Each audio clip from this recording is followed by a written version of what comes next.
Hey guys, this is a real special because we're going to find out more about Mr. Leighton Morrison and his history and his journey to become the soil expert that he is. So I don't know. Do you want me to stay on, Leighton, or do you just Yeah, want me to come on yeah. and jump on and give you a hard time once in a while? Whatever you feel more comfortable with, Ken. That's up to you, my friend. Well, I think it might be helpful though if you do, because you have that outline that's designed to keep me on track. So if I drift too far, either pop on or say something if you're on, but that's purely up to you. Well, I think I'll let you go off on and just keep bringing up questions. I think we'll bring up questions as we go, because I think there could be a lot of end questions, and I would actually I think we'll leave the questions to the end because I don't want you to get sidetracked on your journey. So I'm going to jump into the background so I can keep Okay. keep that in check. But Leighton, I want to hear more about your journey as well. So take it away, brother. All right. Sounds good.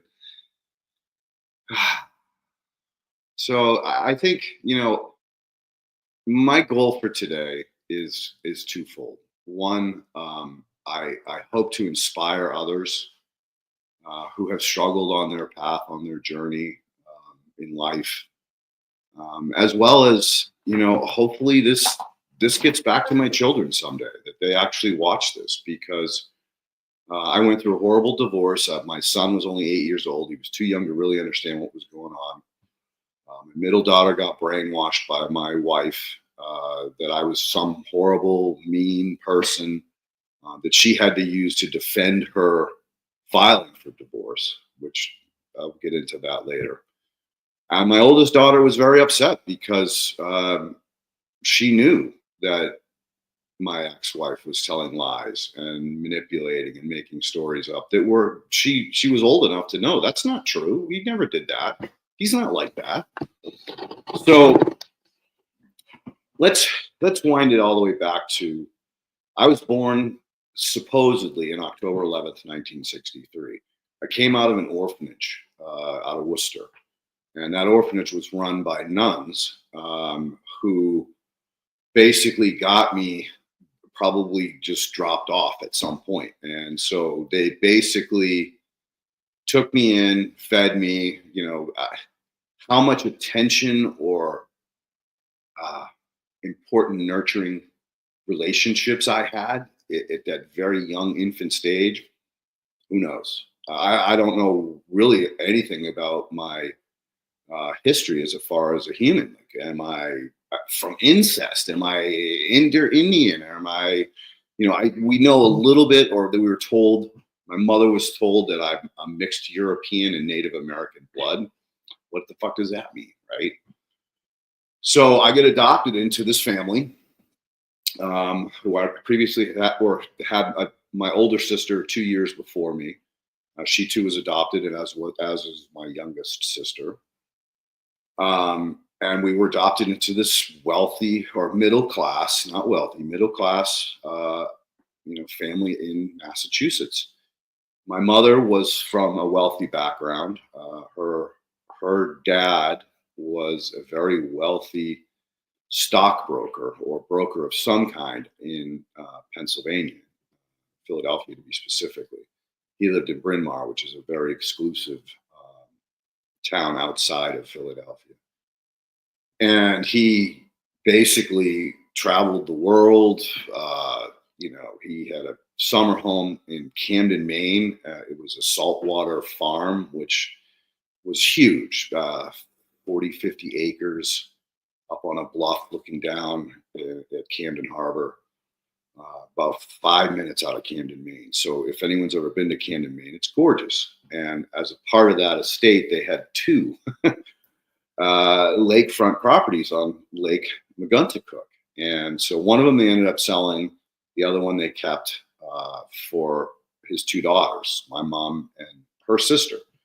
And each one of his children got the lake house for 1 month out of the summer. So you talk about being brought up somewhat spoiled. Here I was, right on a lake with a dock. We had a motorboat, sailboat, canoe, and rowboat. So we were, as kids, in the water, literally from the time we woke up till the time we were put to bed. We were outside playing. We had a swamp next to us, all kinds of woods around us. Just an incredibly blessed childhood as far as, having opportunities. On my dad's side, my dad's father was a prominent orthopedic surgeon who worked for the upper class. So he had his own driver who basically lived with him, and he was called in to work 24/7, 365, other than the 2 weeks of summer he had off. And he had a summer home on the tip of a point in Fortunes Rocks, Maine. Tip of a point, Fortunes Rocks, Maine, oceanfront. So I went from lake to ocean, and that's how I spent my summers growing up. Incredibly blessed. So we were growing up in a time where kids were free. We didn't have seat belts. Ride back of pickup trucks, play with matches, firecrackers. I mean, riding bikes with no helmets. I mean, it was incredibly a lot of freedom to make choices, to get in trouble, to learn, that I don't believe this generation or my children even had. So then I entered into the school. It was clear by second grade that I was a little different, and I didn't sit still, and I didn't, follow orders, or I wasn't contained well. And in second grade, they actually kept me back a year. And I had a horrible teacher in second grade, Mrs. Jacobs, who was very close to a physically abuse. She cracked me with a fucking ruler, I don't know how many times. Plus, I was always thrown in the corner. Didn't put a dunce cap on me, but I was definitely, targeted as a kid and embarrassed beyond. That was her way of dealing with me, and it obviously didn't work because the more she punished me, the more I reacted and pushed back. So second grade, second time, I had a teacher named Mrs. Lee, who was an absolute doll, sweetest woman in the world. She understood that I was not like the other kids would sit there and pay attention to their doctrine. And so she gave me other assignments. She didn't force me to follow the criteria that she was using to teach the rest of the class.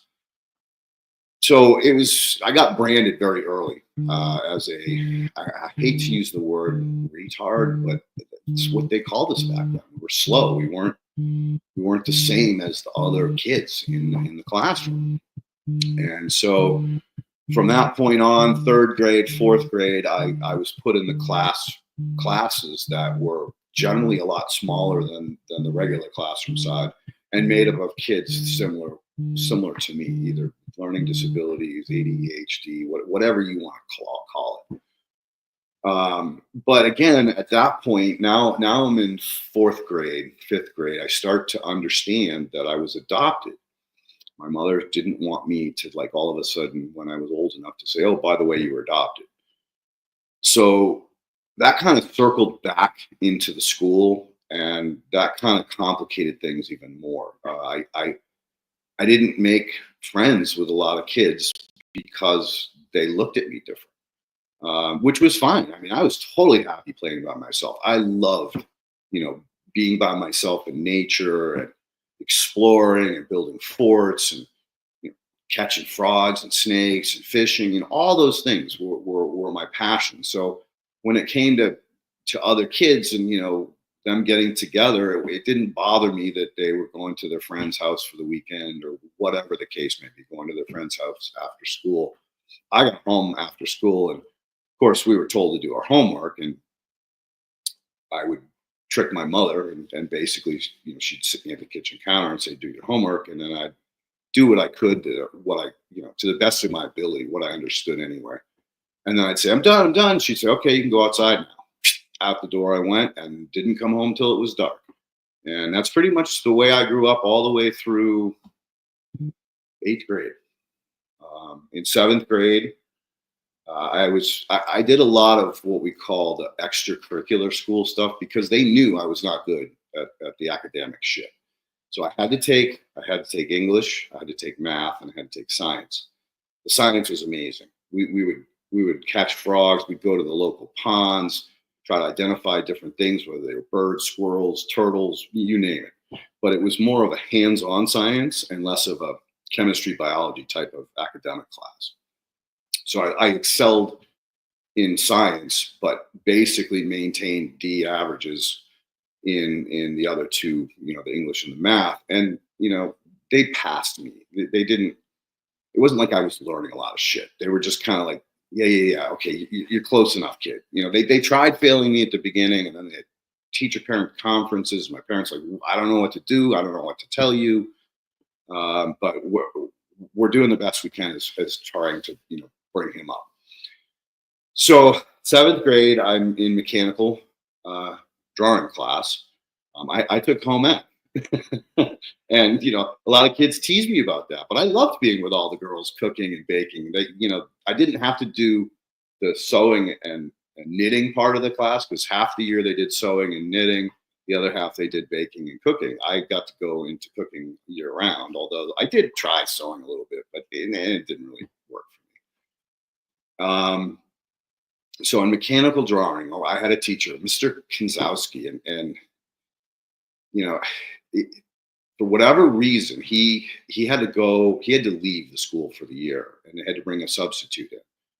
The substitute they brought in was a gentleman named Stephen Petty, who was a design builder in the town of Sherburne. And he, noticed that I would always get my drawing done like super fast because I was in it year round, where most of these kids took it as an elective for, I think it was a trimester back then. So I think it was 3 different units of education. And I was in mechanical every one of those units. So I was good at it. I was really quick. And so Stephen noticed that, I had a sketchbook and that I would get my drawing done really quick while the other kids were struggling to finish it. And I jump into my sketchbook and I was sketching houses and forts and all kinds of, building things. And at that point, he pulled me aside and he said, you ever thought of just drawing a house instead of this, these gears and boxes and, technical drawing? And I said, well, yeah, I'd love to, but I'm supposed to be doing these little exercises. And he goes, no, I'm not going to force you to do those exercises anymore. I've seen your sketchbook. I want to encourage you to draw a house. So I came up with this U-shaped house. In the middle of the U was a pool, and the pool was the heating source for the house. So the house wrapped around the pool. The pool was faced south like a salt box house with the middle cut out. I had a glass roof, and I had a curtain that rolled down the glass roof at night and during the winter to hold the heat inside. And I had a waterfall, so the water pumped up to the top. Part of it fell off into the pool. The rest of it trickled down through a series of raised beds. Now, my mother had a big plant fetish. She loved houseplants. And as I was growing up, you should have seen my room. It was an absolute jungle. And anytime she was going to go get a new houseplant, she'd bring me along. And I'd get a little plant. I loved cactuses. I went wild. I killed some of them. Yeah, overwatered, underwater. But I learned about plants, right? Like I was brought up around them. And I loved them. I literally had a jungle in my bedroom.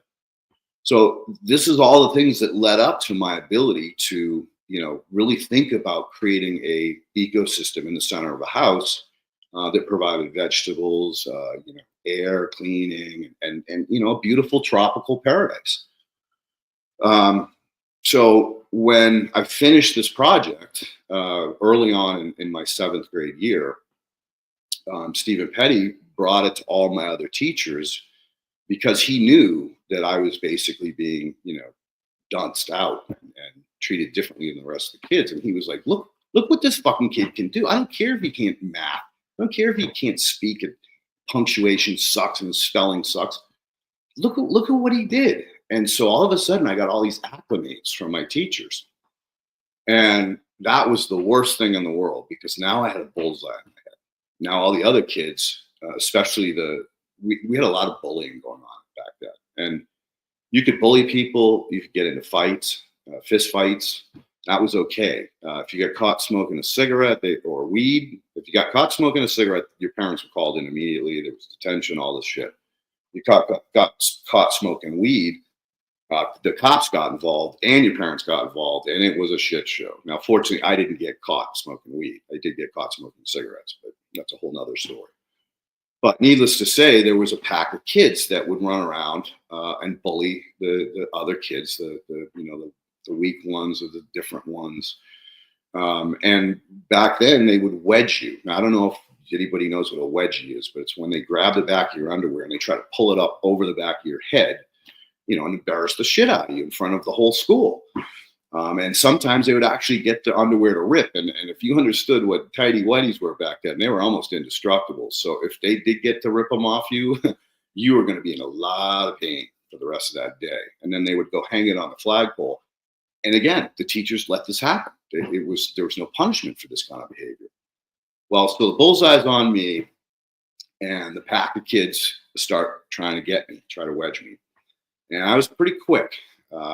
Because I spent a lot of time in the woods and I did play some sports, I was a fast little fucker. And so they were chasing me through this pine grove that was, back then we had the junior high school and the high school were next to each other. In the middle of them was Lindquist Commons, which was the cafeteria and the auditorium. And both the junior high and high shared that building.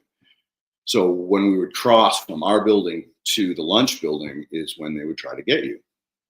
And so this pack of kids were 6, 7 of them were chasing me through the pine forest. And basically what I did was I sidestepped a tree, and the leader of the pack ran straight into the tree and knocked himself out. And then there was a hoopla. Now the teachers got involved. It was like, oh God, you knocked the kid out. And I'm like, I didn't knock anybody out. He ran into the tree. So there was, parents got called, the shit hit the fan. And at that point, my parents were like, well, we're going to have to get Leighton out of here. We're going to send him off to a private school. And they weren't wealthy at the time. So they called my grandfather, and he basically said, I'll finance it. I'll pay for him to go to the school called Fay School in Southborough, Massachusetts. Whew, that was a whole nother level of hell. Here I am, barely could read. My writing sucked. My math skills were horrible, and I got thrown into a high-level academic school. My first semester there, I had Greek, I had Spanish, I had algebra, all of these courses that were so far ahead of where my learning was at that point in time. I failed miserably. I got hauled out of classes. I got detention. I got just abuse upon abuse upon abuse, to the point where they realized that the more they abuse me, the more I push back, and the less chance they're going to have of successfully getting me through my 8th grade year. And then they brought in psychologists, and then they shipped me off to these, special classes. One of the special classes was actually, they had an English class in this classroom, and next to it was an empty classroom. And the teacher of that English class basically put me in that classroom by myself, handed me a book and said, read. Didn't ask for reports, didn't ask for, me to explain back what I read or anything. She just said, read. So what I would do is I'd open the book up and I'd stare out the window as they watched them build the dormitory for the expansion at Fay School. In many ways, I attribute that to my next level of wanting to be a contractor when I graduated high school. So I began to have this obsession with this building, and I couldn't wait to get to that class. And I had 2 hours, 2 sessions of that class. So for 2 hours every day, I got to watch the building from the ground up. And I began to because we at private school, you would have classes in the morning, you'd have lunch, and then typically you went into sports in the afternoon. And so between lunch and the time we were supposed to report to the field, whether it was soccer in the fall or lacrosse in the spring, I actually got to do shooting in the winter, which was amazing. But I would go to construction fence, and I would start asking questions, and the contractors and the guys were always super friendly, and they were like, oh yeah, this is what we're doing, we have to do this to do that. So they basically started explaining to me what I was watching all day long. And so now I'm learning at an exponential level of like how you go about actually building something. And I started getting in trouble because I would spend more time with them and I'd be late to the sport that I was playing. But eventually the coaches caught on, and I wasn't a super great athlete. And in the private schools, you're dealing with elites from all over the world. There were kids there from Middle East, from South America, from Asia, and these guys were great at sports. I mean, even the JV team, they were amazing athletes, and I was a bench warmer pretty much. Like once in a while, someone got hurt on third string, I'd go in. So the coaches kind of cut me a little slack and was like, well, we know where he is. He knows what he's doing. He's not causing any problems. So what if he's half an hour late to practice? And so that basically, started to give me confidence that I wasn't this retard that everybody, was pointing a finger at and laughing at. I mean, it was so bad that my nickname at Faith School was the Village Idiot.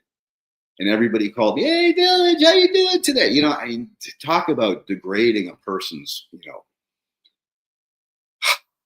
emotions and, ability to function. I mean, the more you call someone an idiot, the more idiot-like they're going to become. So I fought through that. I got through that part of it. And then the whole academic side of it was, they had these little pins. You had a 1, a 2, a 3, and a 4, and basically you were awarded for getting. If you had a 1, that was basically like getting an A. 2 was a B, etc. So all these kids, smart kids, had their lapel on their jacket covered in 1s and maybe a couple of 2s. Some people wore their 2s. Hardly anybody wore a 3, and nobody would put a 4 on their lapel because it was embarrassing. It was basically like, look at me, I got a D, right? So, and I finally got my first 4. And I was so fucking proud of that goddamn 4. I put it on my lapel, and that made everything worse. Now I got shit on by other groups of kids. The one thing that I did do well in was shooting class. Now I was a marksman. I was allowed to shoot 22s during the winter. That was my sport, and we went off to targets.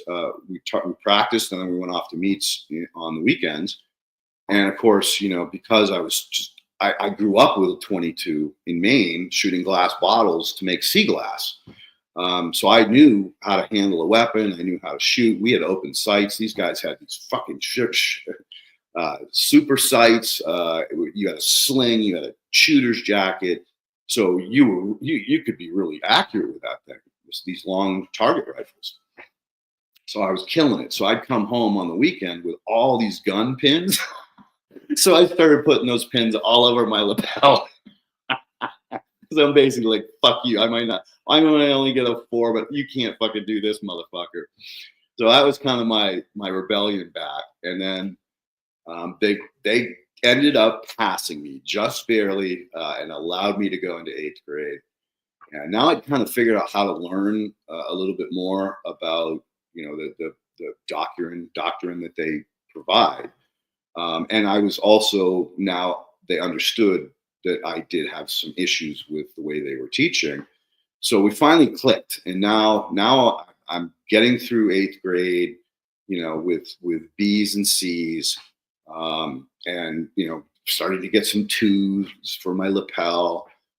And so it's time to go on to what's called secondary school. And so we start looking at a place for me to go for my 10th, 8th and 9th at Faith. So it would be 10th, 11th, 12th grade. And I settled on a school called Proctor Academy in Andover, New Hampshire. By this point, I was smoking weed. I'd been smoking weed in 8th grade, to be honest with you, but not a lot. But by 9th grade, I loved my weed, right? And I also become a very good lacrosse player. And so my lacrosse coach was the chemistry teacher. And he tried to teach me like he did the rest of the kids. And of course, that didn't work with me. And so he tried using my lacrosse against me. And basically, when it was time to play lacrosse in spring, we had some practices in the fall. We had tryouts. You basically had to run up the ski hill to even get accepted into the lacrosse program. I tore up that fucking hill like nobody's business. And we were practicing, and I was just getting moved up the level. I never made captain, but I was like one of the players that the other players looked up to. I played a bunch of different positions, usually midi, usually center, or sometimes I'd go into striker, which is a forward. And so we're playing a game, and the varsity team was playing after us, and I was ripping it up. I mean, I think I had 4 goals that game.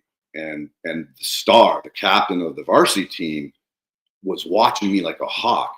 And then he went to the coach, because the coach was the same for JV and varsity. And this was my chemistry teacher. And he said, look, I want that kid on my team. Like he's good enough. So the lacrosse coach went ahead and printed me up a varsity shirt. And in chemistry class, he pulled it up in front of the whole class and showed it to me. He said, look, Leighton, you're going to be starting varsity this season. And the only thing I need you to do is quit smoking pot, and I want you to learn the chemistry. And I was like, what do you mean quit smoking pot, right? I wouldn't admit it, right? I was embarrassed. I was worried I was going to get arrested, for Christ's sake. But he, again, embarrassed the fuck out of me. And then the other side of the coin was I had Spanish 101. I was like the beginning of Spanish, because the Spanish that I took in phase school didn't work. They pushed me out of the Spanish class. But now at secondary school, you have to take a language. And obviously French was going to be a lot more difficult than Spanish, so they put me in the Spanish class. Well, the Spanish teacher started coming on to me. And I was already in love with another girl at that point, right? What was her name? Betsy? Yeah. So I was kind of like freaked out by this. I was not comfortable. And she tried to do the same thing. And she said, look, you're going to come on the Spanish trip in the spring. We're doing a 1 month or a month and a half overseas in Spain, and I want you to be one of the kids that has the opportunity to go over there. But I kept denying her advances, and eventually I went home for spring break, and I told my parents, I don't ever want to go back to that school. Fuck Proctor Academy. Fuck the bullshit. These rich kids and all this crap. I don't want anything to do with it. I want to stay home. And they're like, you can't do that, Leighton. You have to get through this year. If you finish this year and you pass, we'll allow you to go back to Dover Sherburne High School, where you would have been. And I'm like, all right, fair enough. I'll suck it up and I'll get through this. So I got through the year, didn't make the varsity. I got penalized on even JV. They didn't play me as much as they used to. But I was still able to play, and I enjoyed having the opportunity to play that sport. I loved it. It literally made me high when I was running around with the ball, and So needless to say, it's time to graduate Proctor Academy and go back to my high school, my old high school. And at this point, I was partying pretty heavy, even for that age. We'd get a bottle of Boomsdale strawberry wine, or one of the guys in the dorm had learned how to actually make hooch, or distill liquor. So we would party it up, and I had a lacrosse stick with a little bong insert that I put in, drilled into the shaft of it, and you'd pull the head of the lacrosse stick off of it, and then you'd suck the shaft, and this thing had a little bubbler, and you slipped a bowl over the top. So we called it B-Lax. And I'd run around campus with that thing, and no one knew, because the shaft was in between my finger on the back of the stick, that it was actually walking around with a bong. So we had a blast, and got out of there, went to Maine for the summer, and course, I've been drinking. There's this other friend of mine who I'd met in junior high school. His name was Peter Kennedy. He had a hearing he was deaf, so he would pronounce his name Dieter Dennedy, so that everybody teased him and called him Dieter. Well, I had him in a lot of my classes in junior high school. So we become friends because he noticed that I carried around a sketchbook of houses and he carried around a sketchbook of engines, and he was all about motors and they called it blueprinting and balancing back then. Nowadays it's called a dyno, where you do all these tests to make sure that this engine is absolutely perfect. And the way he could talk about it and the passion he had about it was was pretty impressive at that age. And so Peter had his cousins had a home on the next beach over from where my parents' house was in Fortune's Rocks. And so when he found out I was going to be there the same month he was, we communicated. We had wall phones back then, no answering machines, just a phone. So if you called at night, usually you'd get a hold of each other. So we made plans like, okay, I'll see you. Every afternoon we'll get together and either hunt sand dollars or collect sea glass or break bottles. We'll hang out. So we became very, very close at that point because we spent the last half of the summer together. And just before Memorial Day weekend, or actually it was Memorial Day weekend, Peter stole a 6-pack of beer from his uncle. And it was Tall's. And so we went off to a beach up the highway. Or it wasn't a highway. It was just a long road along the sandy beach to a public beach where we were going to party it up. And so we ended up drinking 3 beers each, completely blasted, and it was time to go home. And so he was driving.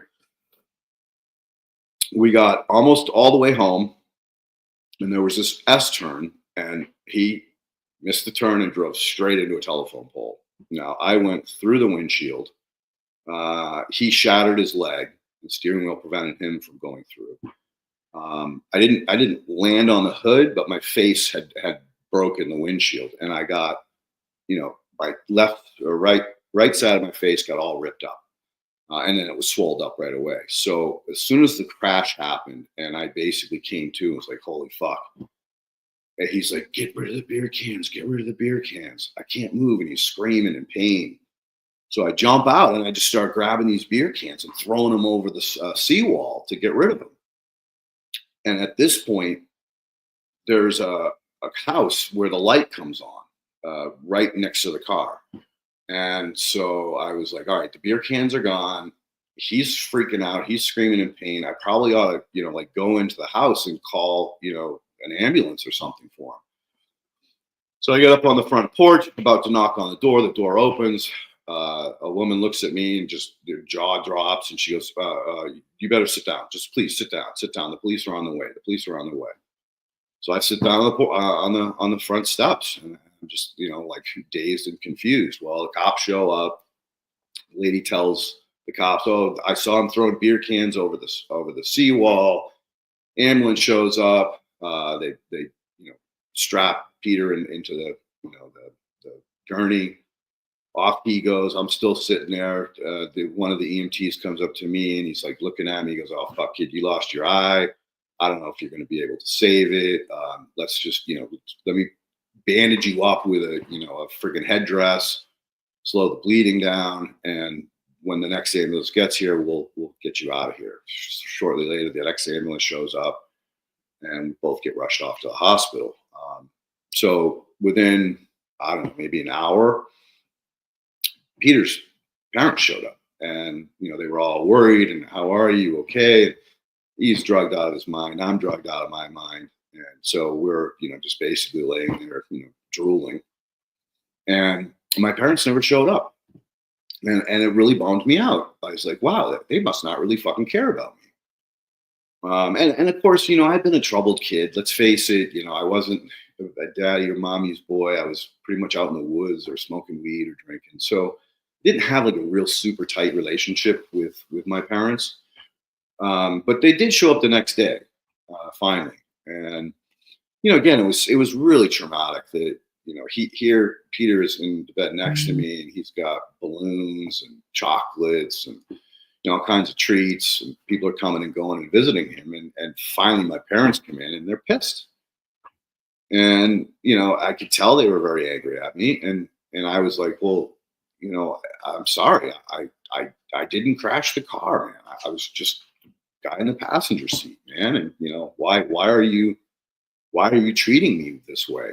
And so that kind of made our tensions a lot higher as far as a parent-child relationship was. And so again, my instinct as always was to rebel. And so I pushed back even further and distanced them even more, which in hindsight wasn't probably the best thing to do at that point in my life. But later on, as I got older and got into my mid-20s and got married and settled down, our relationship became very, very strong. But anyway, at this point, it was not very good. And so needless to say, school started the following Tuesday. I didn't get released from the hospital till Wednesday. I had a neck brace on. My right side of my face, my nose was broken. My whole eye was swollen shut like a boxer. And so I put on sunglasses, and I had to wear the neck brace. I had promised I'd wear the neck brace for at least a week, just so that they made sure that nothing happened, because I had definitely fucked up my neck. I don't think I cracked anything, but there were fractures. So when I go into high school, I'm 3 days late. Here I am with sunglasses and a neck brace on, coming back to my original high school. And so all of a sudden, rumors start circulating. Leighton's back. Leighton's back. Oh my God, what happened to that kid? I forgot all about that kid. And so I'm in the smoking lounge. We actually had a smoking lounge in our high school at that point in time. And I'm out there smoking a cigarette, hanging out with my neighbor, David Foster, who had also gone to private school, had also burned out, and had also come back to his original high school. And he was my next door neighbor in I don't know, Old Orchard Road in Sherburne. So I'm hanging out with him because he's the only person I really know in school. He's the same boat. We're both newbies back at the high school. And all of a sudden, I hear these three girls talking about Leighton Morrison. Have you seen Leighton Morrison? Who? And this one girl kept saying, who is Leighton Morrison? And so I finally turned around and I walked over to her and I said, hi, I'm Leighton Morrison. Can I help you? Like, what the fuck? Right? What is this all about? And I looked at the other two girls, and one of them I absolutely fell head over heels in love with at that point. And her name was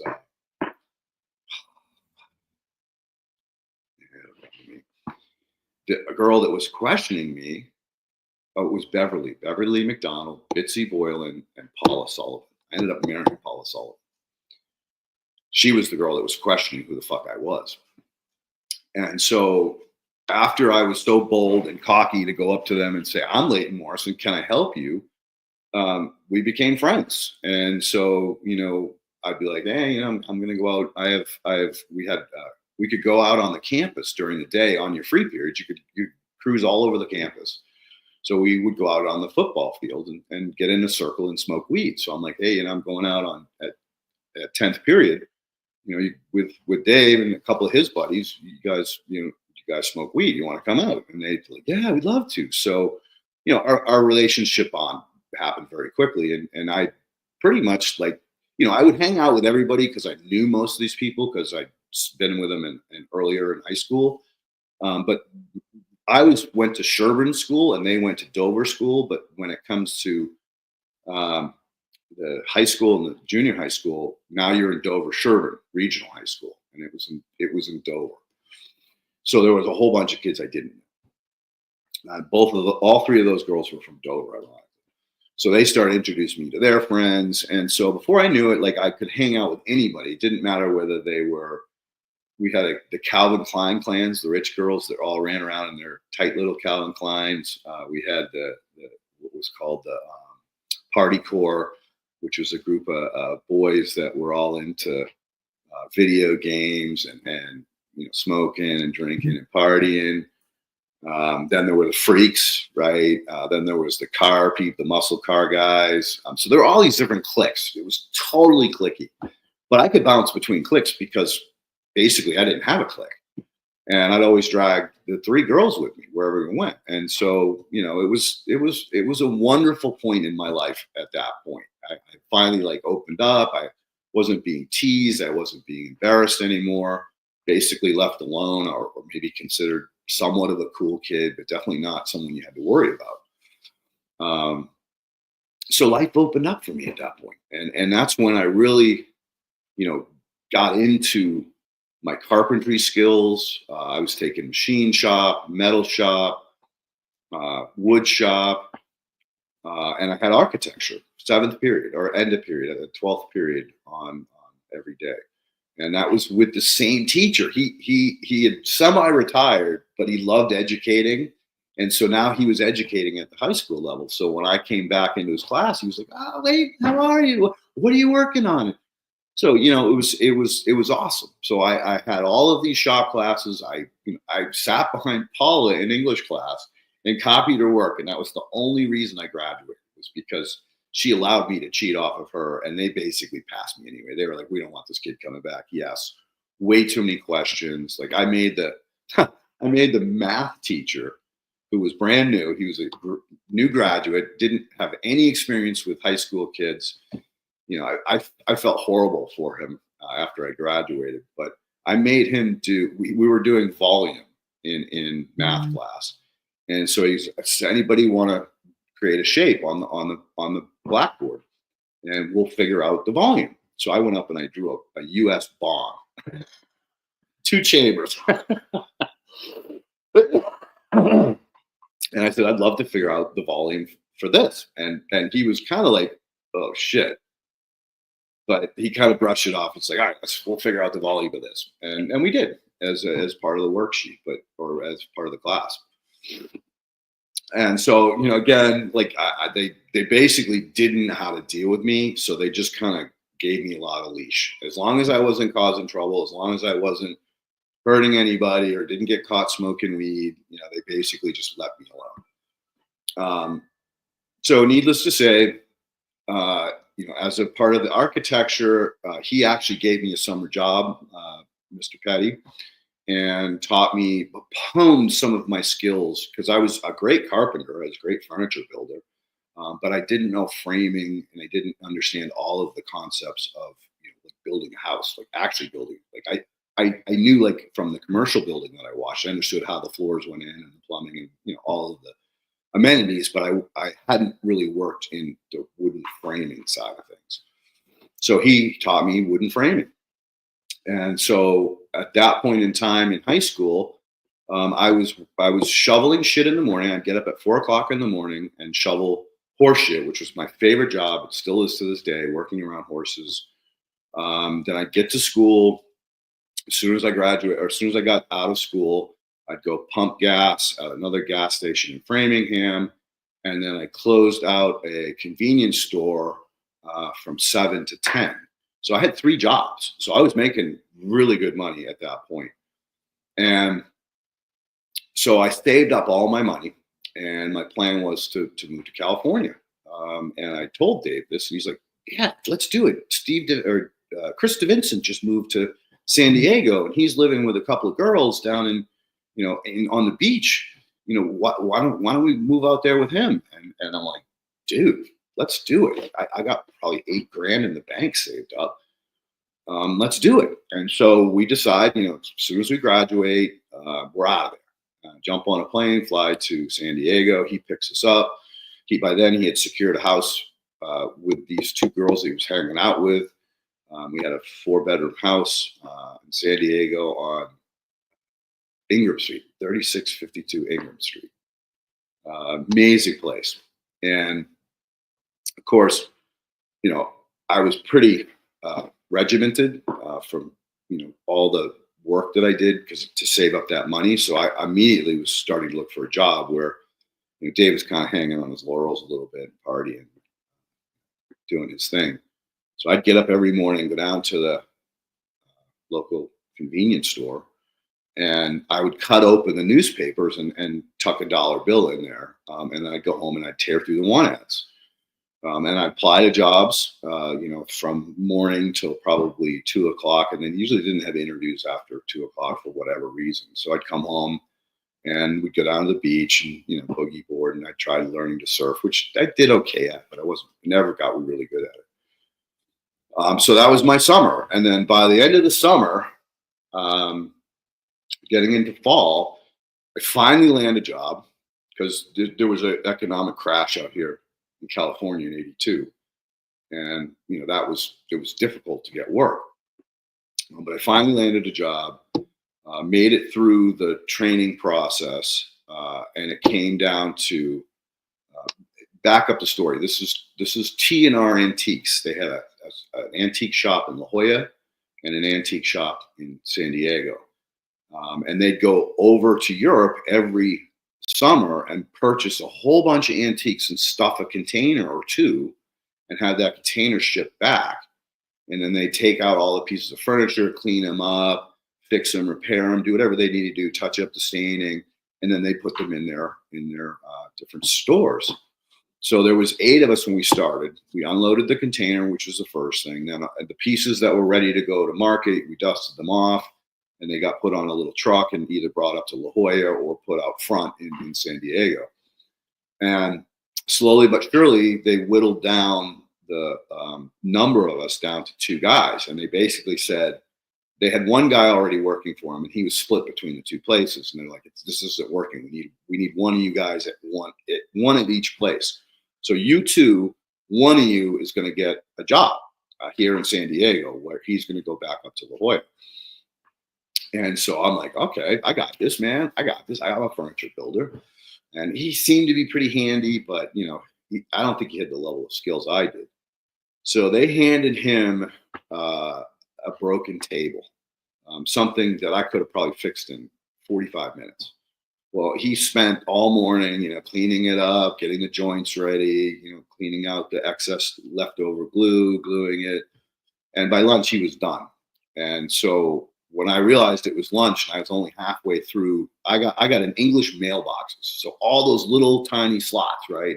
And all the hinges were mismatched. And he gave me a whole fucking box of new hinges and said, "I want you to change all the hinges out. Any of the knobs that are missing, I want them replaced." And he gave me the identical ones to match the little pull-out knobs. And then there was the little brass insert card, and I had to make sure that, you know, it wasn't bent or kinked or damaged. So I had to literally go through each box, change the hinges, fix the little slot for the card, the name person, and make sure that the knob was solid and good, or replaced it with a new one.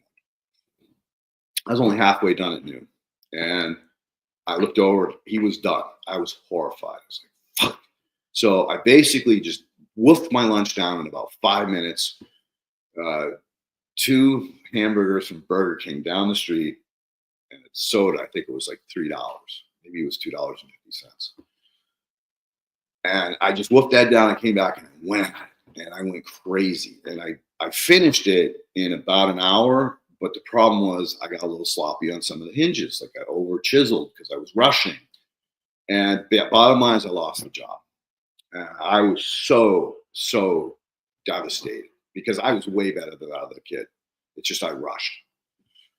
And I was like, all right, you know what? Fuck California. I'm out of here. I'm going to go home. I'm running low on money. I think I had like, I don't know, maybe $2-3 grand left. And, you know, it was enough was enough. I wasn't going to be able to make it there. And, you know, I was struggling to keep up with the bills. I bought a motorcycle. You know, had to get insurance, you know, all the day-to-day expenses of living in California. Back then it was cheap, but it was still expensive compared to, you know, living at home. You don't have all those debts. You don't have to pay for your food, rent, electricity, and all that shit. So bottom line is, like, I went to Dave. I said, "Dude, I'm not going to make it. I don't think I can hang on here anymore. I just lost the only job I got, and I've been applying for jobs for months. And I think I'm gonna have to bail and go home. He's like, funny you should say that, Leighton. I already called my parents. I'm gonna fly out of here next month because yeah, I'm out of money too, dude, and I can't afford to stay here any longer. And he goes, you want to go on a rock climbing trip before we bail? I'm like, well, what are you thinking? He goes, remember those two German guys? So this is a great fucking story. One of the girls picks up these two German guys living out of the back of their station wagon, and they had just come from a Grateful Dead concert, Jerry Garcia, and she brought them into the house, and they were talking about their travels from Germany all over the world, and they smuggled drugs and they done all this crazy shit. They dropped acid on an airplane ride home, all this crazy shit. And so we had actually dropped with them a couple days earlier, but they had left. Great story behind that, but I'm not going to get into that at this point. I was very blessed to have had wonderful experiences every time I did any kind of psychedelic, and that was probably one of the highlights of my psychedelic experiences.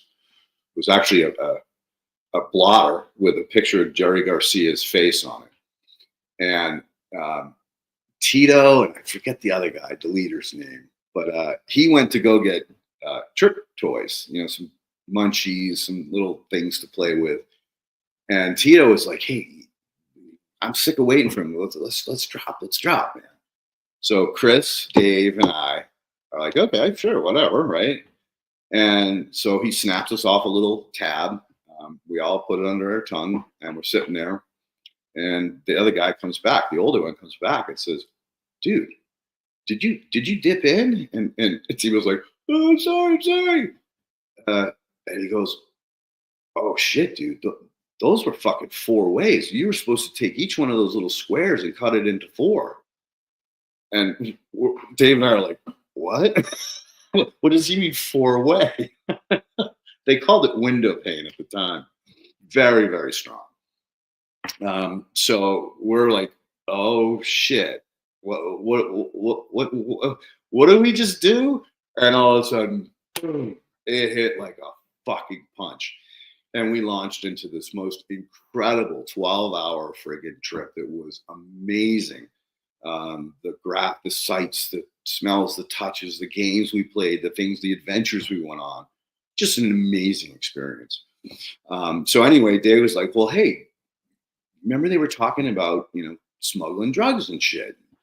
Well, why don't we go down to Peru and buy some coke and bring it back?" And I'm like, "Well, that's not a bad idea. I mean, think about it. We could make enough money to maybe even survive here a little bit longer." That's what we did. We fucking got our passports, packed our rocking climbing gear because we had lead ropes, shoes, belts, pouches, everything. I was a lead climber, so was he. So we had all the gear. So we pack up and head to Peru on a wing and a prayer. Didn't speak Spanish. Just figured we'd figure it out as we got there. Landed in Lima, figured out how to communicate with people, and our goal was to go to this place called Cusco. Cusco's right near Machu Picchu. One of the things we were hoping to do was to go to Machu Picchu, but we ended up in Cusco. We went through Ayacucho, which is a part of the upper Amazon River Basin. And at that time, there was a revolt called the Shining Star or Shining Path, where a bunch of Americans had come down, tree huggers is what they called them, to help protect the indigenous against the logging and gold mining that was going on. And they were causing a lot of problems. They were, sabotaging shit and blowing up mine equipment. And so there was a lot of tensions in Ayacucho. And as we got close to Ayacucho, we had made friends with a couple of college kids on the bus itself, and they spoke English, and of course we spoke English. So we got along, and they were asking us about Henry Kissinger and policy, and it was like, holy shit, these kids are really fucking smart. And I really didn't understand what Henry Kissinger was doing, but basically he was setting up coups all over South America, overthrowing the government, setting up a puppet government, and stealing all the resources, which was kind of the reason why the revolt was going on in Peru was because that was one of their dictators that had been set up, and it was now pilfering the Amazon for logs and gold and all this other stuff to enriching himself and the American companies that were profiting from this. So anyway, one of the college kids says, "Hey, listen, we're going into a really, really bad place right now." And explained the shining path, and he said, "Look, you guys just stay in the back of the bus. Don't poke your head up. Don't be looking out the window. Just stay low and quiet. And don't if a police board the bus, just hide. Don't say or do anything. We'll do the best we can to keep you safe from what the hell's going on outside." Sure shit, we roll into Ayacucho and there's fucking headless, limbless bodies, white bodies, 3 or 4 of them alongside the road. And that's when we went, oh shit, what the fuck do we get into? Well, lo and behold, we didn't get boarded.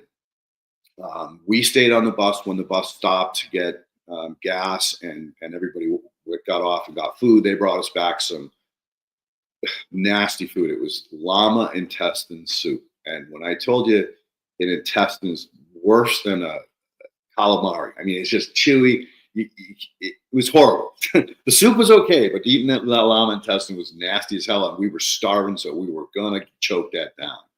So we get out of there. Now we leave Ayacucho. We're going over this giant bridge to get into another territory that was just before we went up the Himalayas and down the other side into Cusco.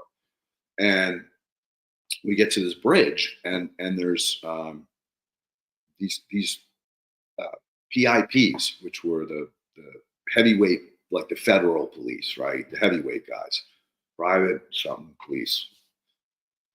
And they got Uzis, and we're at a roadblock, a road check. There was 6 of them. 2 of them were on the front of the bus, and the other 4 boarded the bus. And 2 of them marched to the back half of the bus and started checking passports. And they got to Dave and I, and they're like, off the bus, off the bus. They just grabbed us and just started dragging us off the bus, right? And this old lady who was listening to us talking with the college kids on this journey started screaming at them. No, they're not. I can't speak Spanish. So basically she was saying, they're not part of the revolution. They're rock climbers. They're tourists. And she kept screaming, and one of them slapped her, got her out of the way, dragged us off the bus, put us against the guardrail with an Uzi to our faces. And Dave and I are just like, oh, fuck. And we can't speak Spanish, and they're screaming at us in Spanish. And so finally, the old lady, she had the balls to come off that bus and march over those 2 cops and start screaming at them. And finally, they let us go. They gave us our passports back and just get the fuck on the bus and get the fuck out of here. Crazy shit, right? Fucking crazy shit. So we go up into the Himalayas. This is the most incredibly beautiful place in the world. There's llamas running around. All 3 types, llamas, alpacas, and Ayacucho. The Ayacucho is what they worship.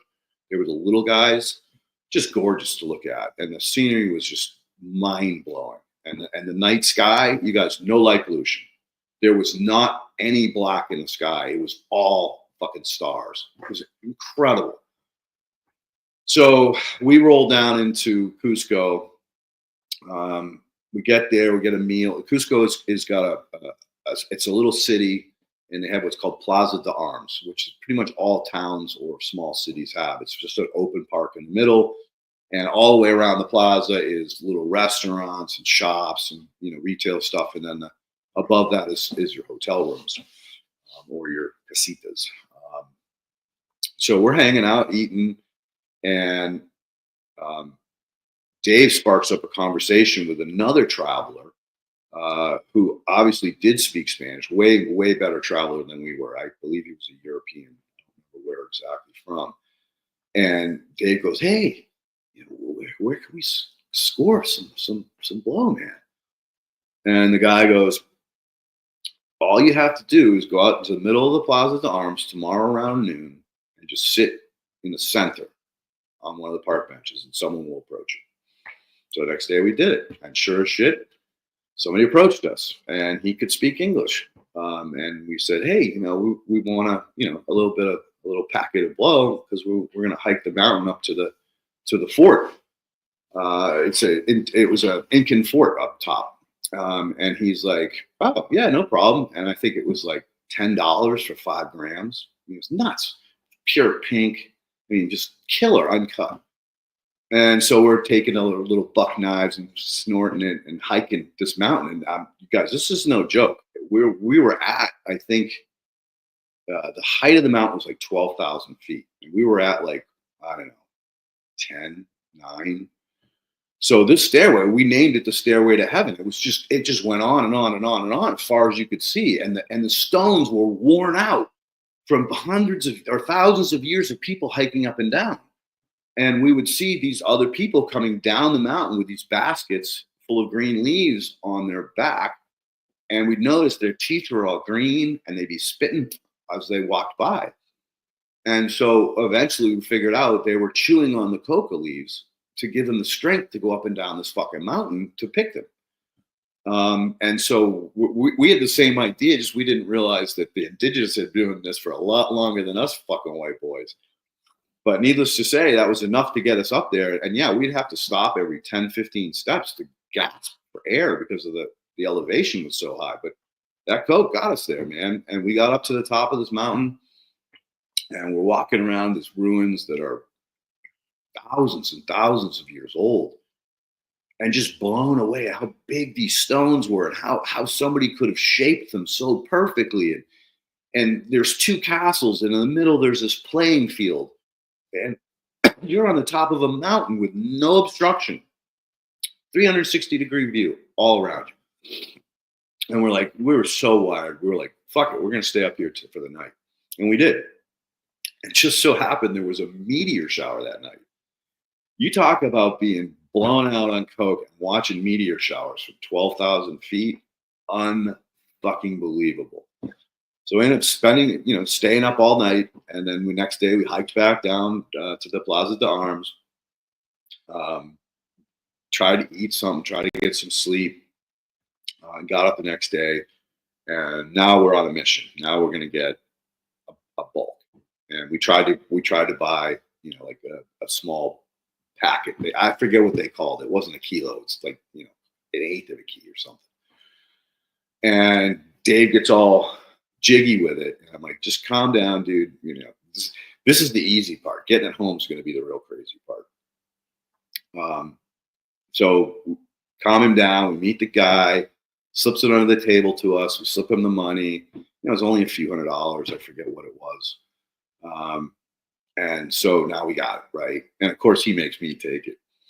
Needless to say, we go back to the hotel room and we open it up, and we realize the motherfucker packed the whole center with salt, and he put, maybe 20 grams on each end of it. So if we'd opened it and tasted it, we would have still bought it from him.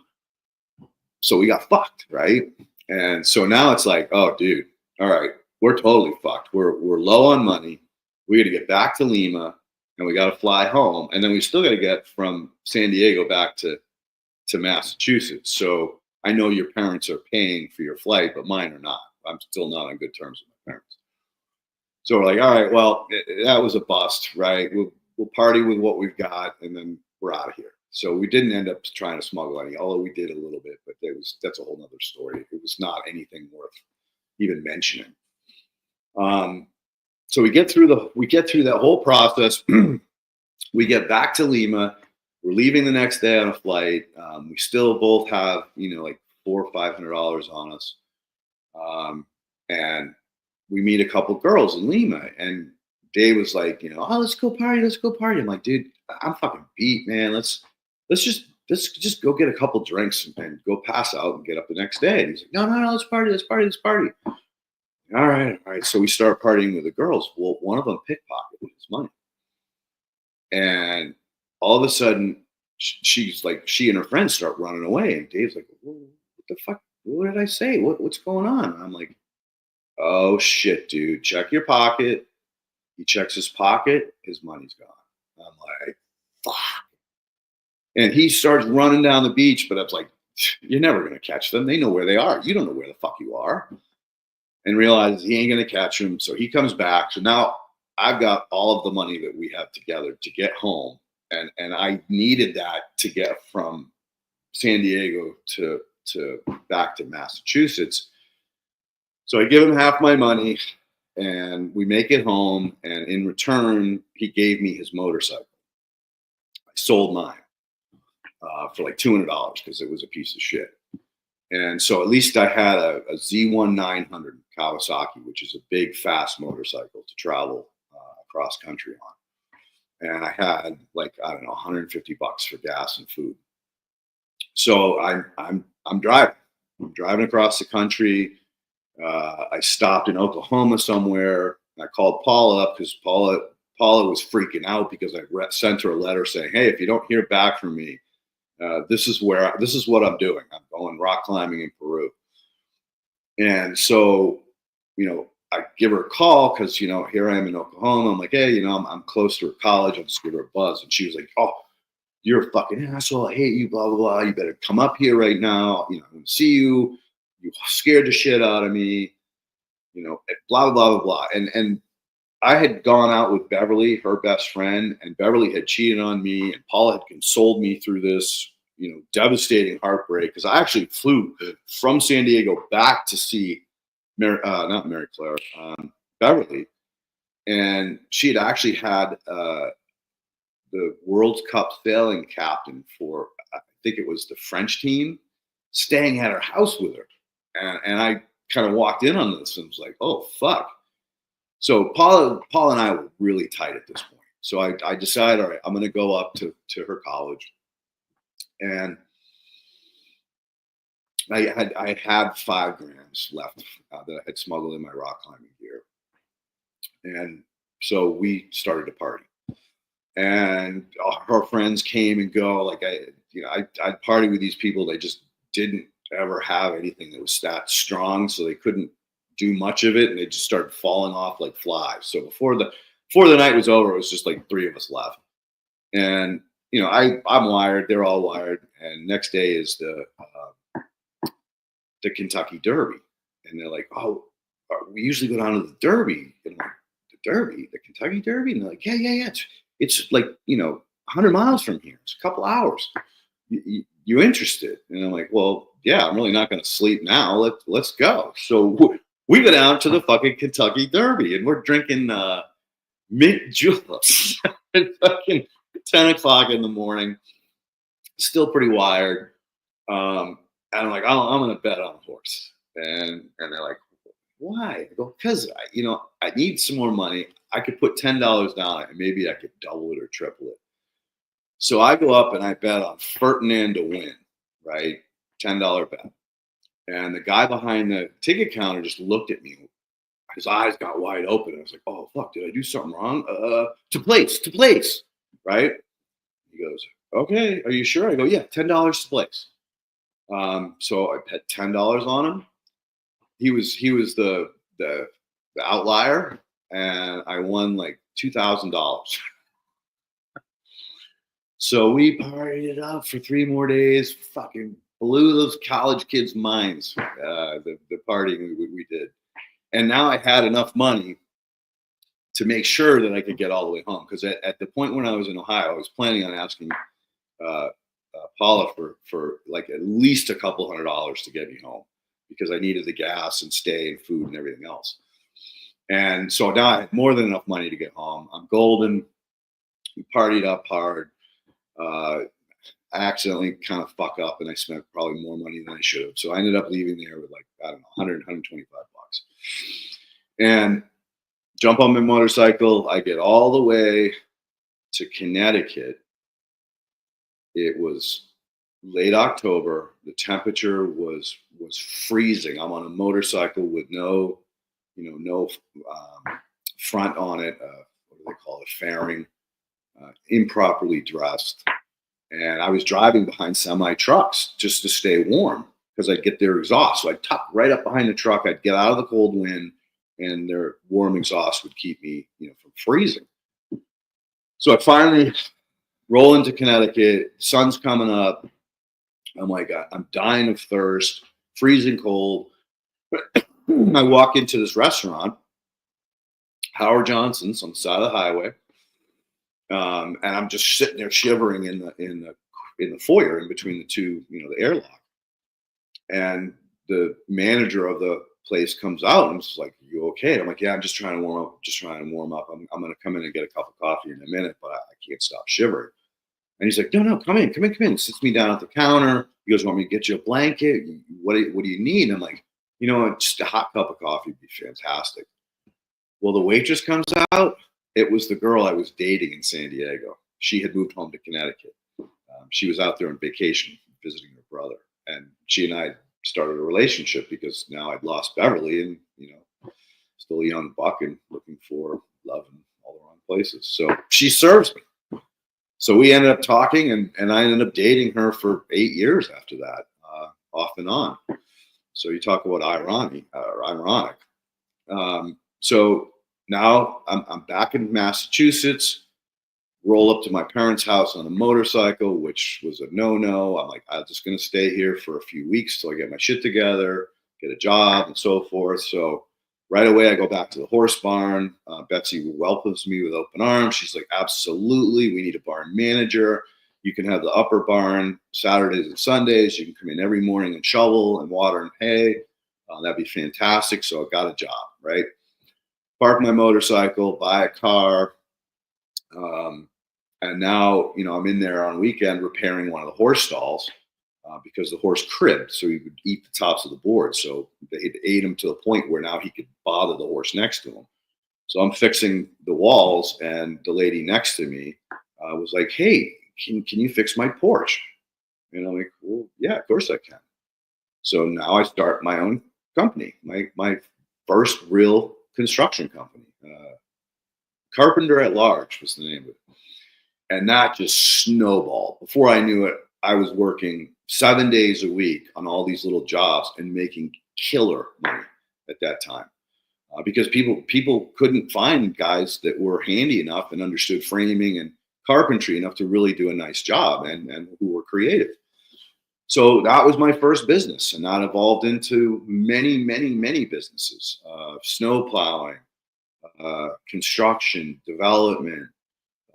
Eventually, that led into again working back on these big commercial buildings. And then in '88, we had the commercial building crash, and the guy I was working with on commercial buildings at that time was like, "Do you still have any residential clients? Because we're fucked." And I'm like, "Yeah, I still got Mr. Dixon, and I have a couple other contacts." So he starts working with me now on my construction jobs until the commercial scene came back, and then he moved back into the commercial world.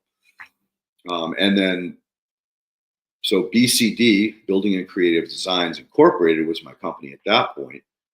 And I just got sick of putting up with all the subcontractors who were whining.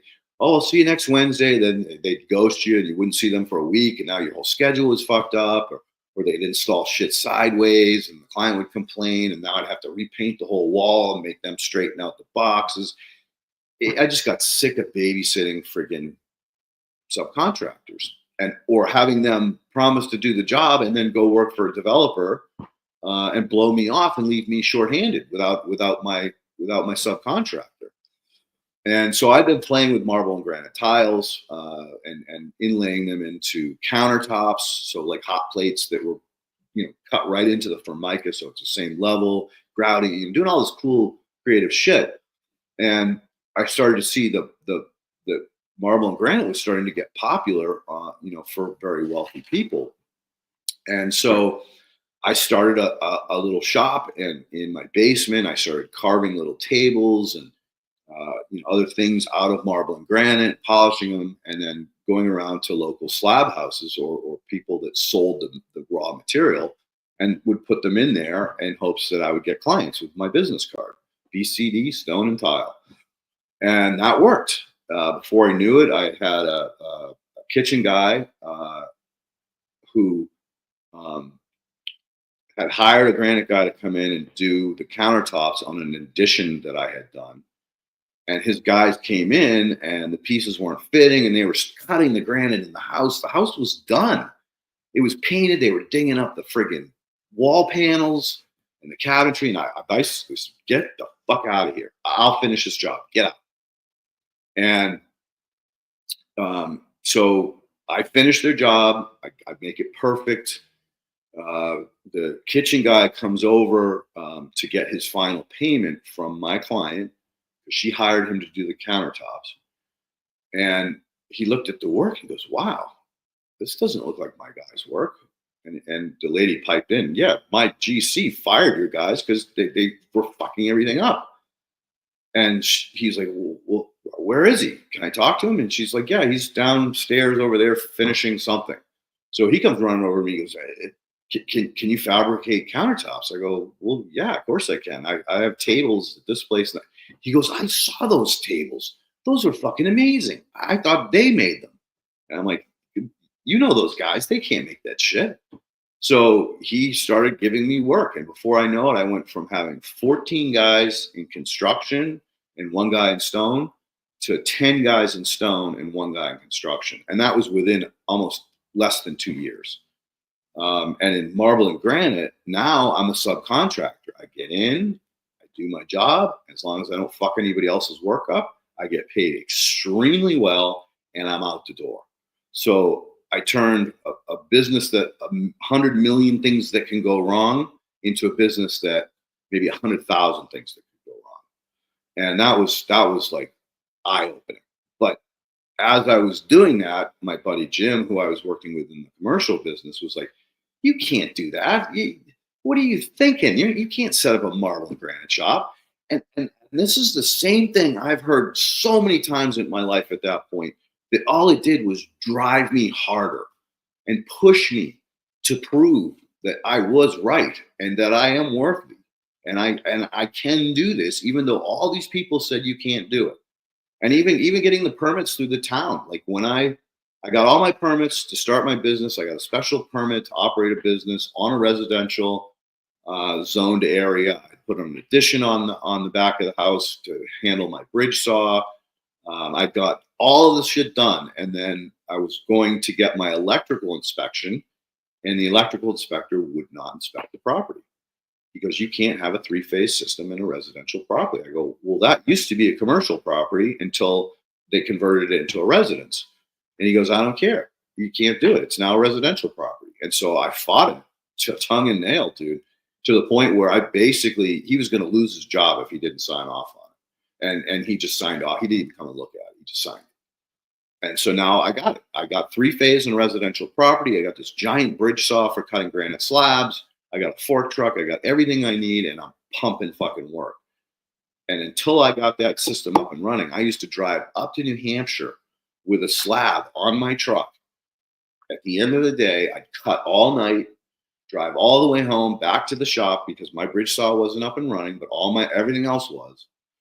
I'd offload the pieces that I'd cut all night, offload those on the benches, set them up, and get the guys going, go take a nap, and then I'd get back up, go out and either template a job or pick up slabs or get ready to install that job. And I did that for probably a year until I got the bridge saw and electrical stuff straightened out. Again, if you are invincible, if you refuse to take no for an answer, if you don't allow people to knock you down, you don't know what you're capable of. If I can do it, you can too. There's absolutely no reason that you can't do anything you put your mind to. Look at me. I went from carpentry into contracting, into developing, into commercial work, then jumped off that bandwagon and started fabricating marble and granite. And because I had all of that joinery experience in making furniture and making seams of wood almost disappear, people could not find the seams in my countertops. I started putting seams in kitchen sinks. I was the first dude to do it in New England. No one had ever done that. They always seamed in the crotches. So where the two slabs came together, that's where the seam was, a full seam, 26 inches long. Now I'm seaming in a kitchen sink where I have 2 inches in the back and about 2 inches in the front. And I would grain the slabs so that when I matched the grain up to them, the vein that was on this side of the piece would run through into the other side of the piece. It took some creativity. I wasted more material than everybody else did because I cut L's instead of flat blanks. But people couldn't find the seam. And so I just, all of a sudden, before I knew it, I was only working for billionaires.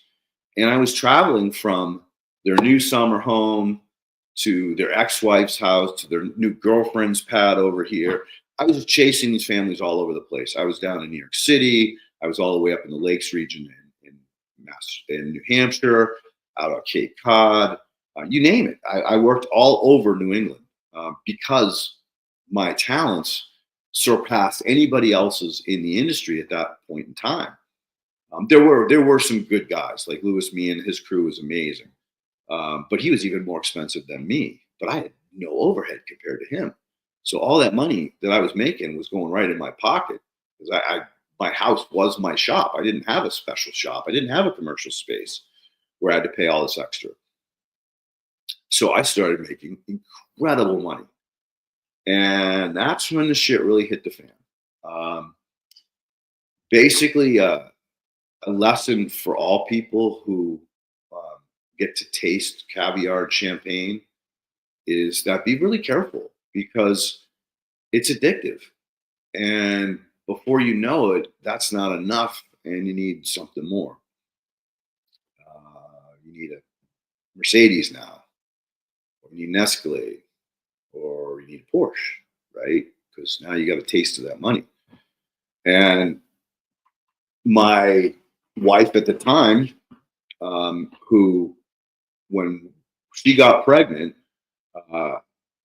we talked about, I didn't want our children to go to daycare. And I was adamant about that. And I told her, I'll work 2 fucking jobs. I don't care. But I don't want our children growing up in the daycare system. And she was at that time managing 7 branches of a bank called Polaroid Credit Union, which then turned to Direct Federal Credit Union. So she was a very smart woman, high up in the corporate level.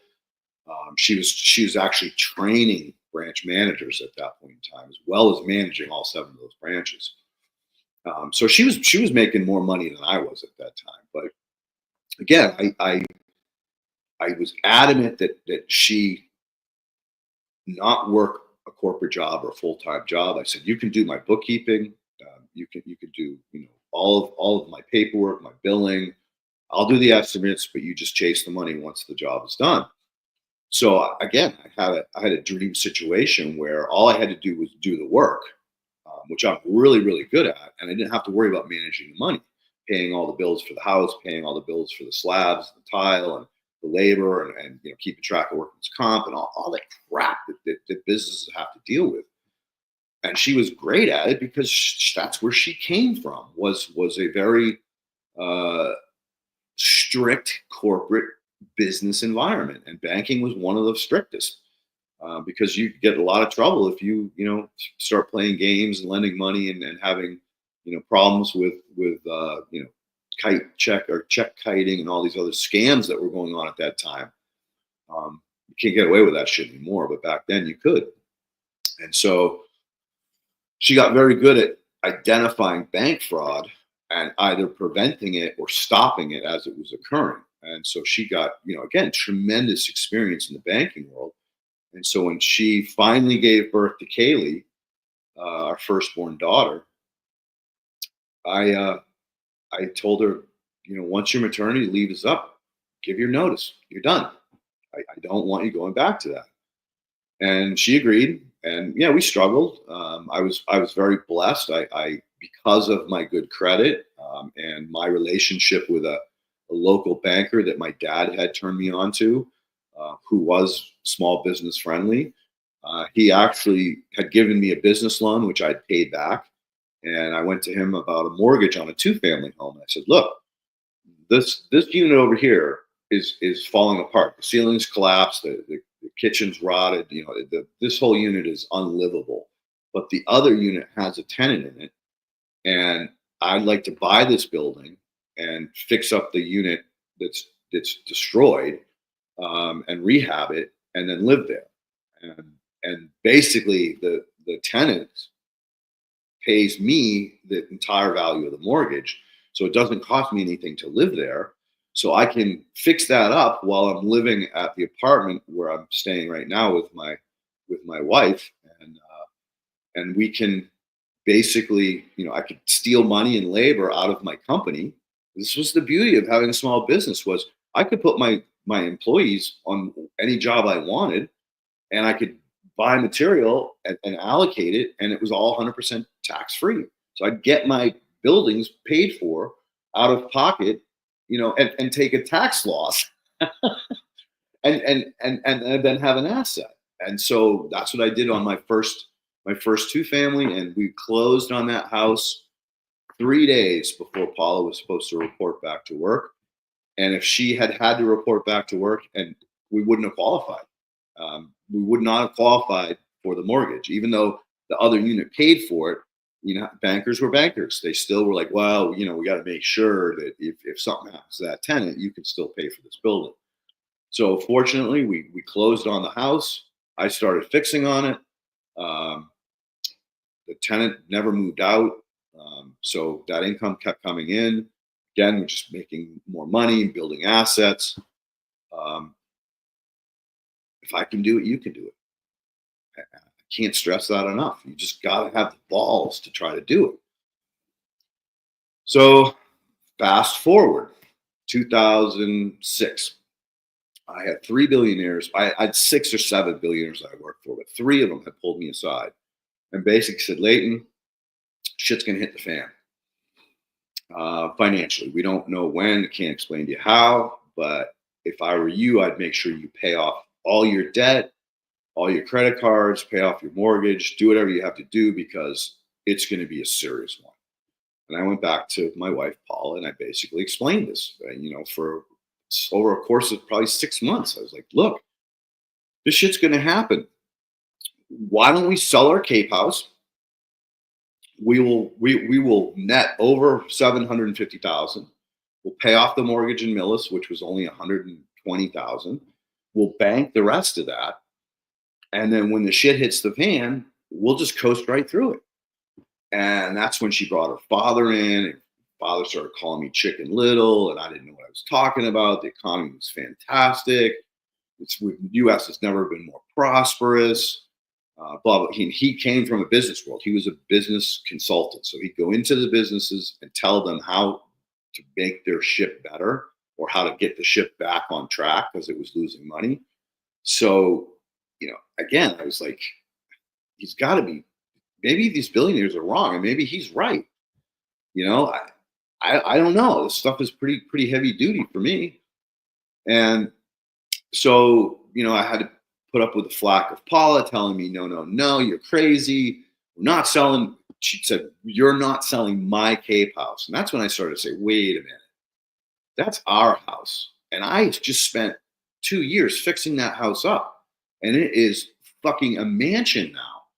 And everything's brand new. What do you mean your house?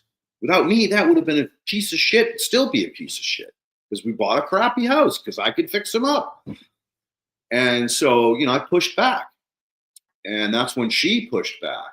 And before we knew it, it was like fucking fire and ice all the time, always fighting, always arguing, always bitching at each other. And it got so bad that I'm like, I can't take this anymore. How do we get back to who we were, and leave alone all of these things that we're fighting about? Because what we're fighting about makes no fucking sense at all. And so she's like, well, we'll go to a marriage counselor. And I'm like, fine, I'll do anything. I love you. I love my 3 children. You are my life. I've dedicated everything I've done up until this point in my life has been for you and my 3 children.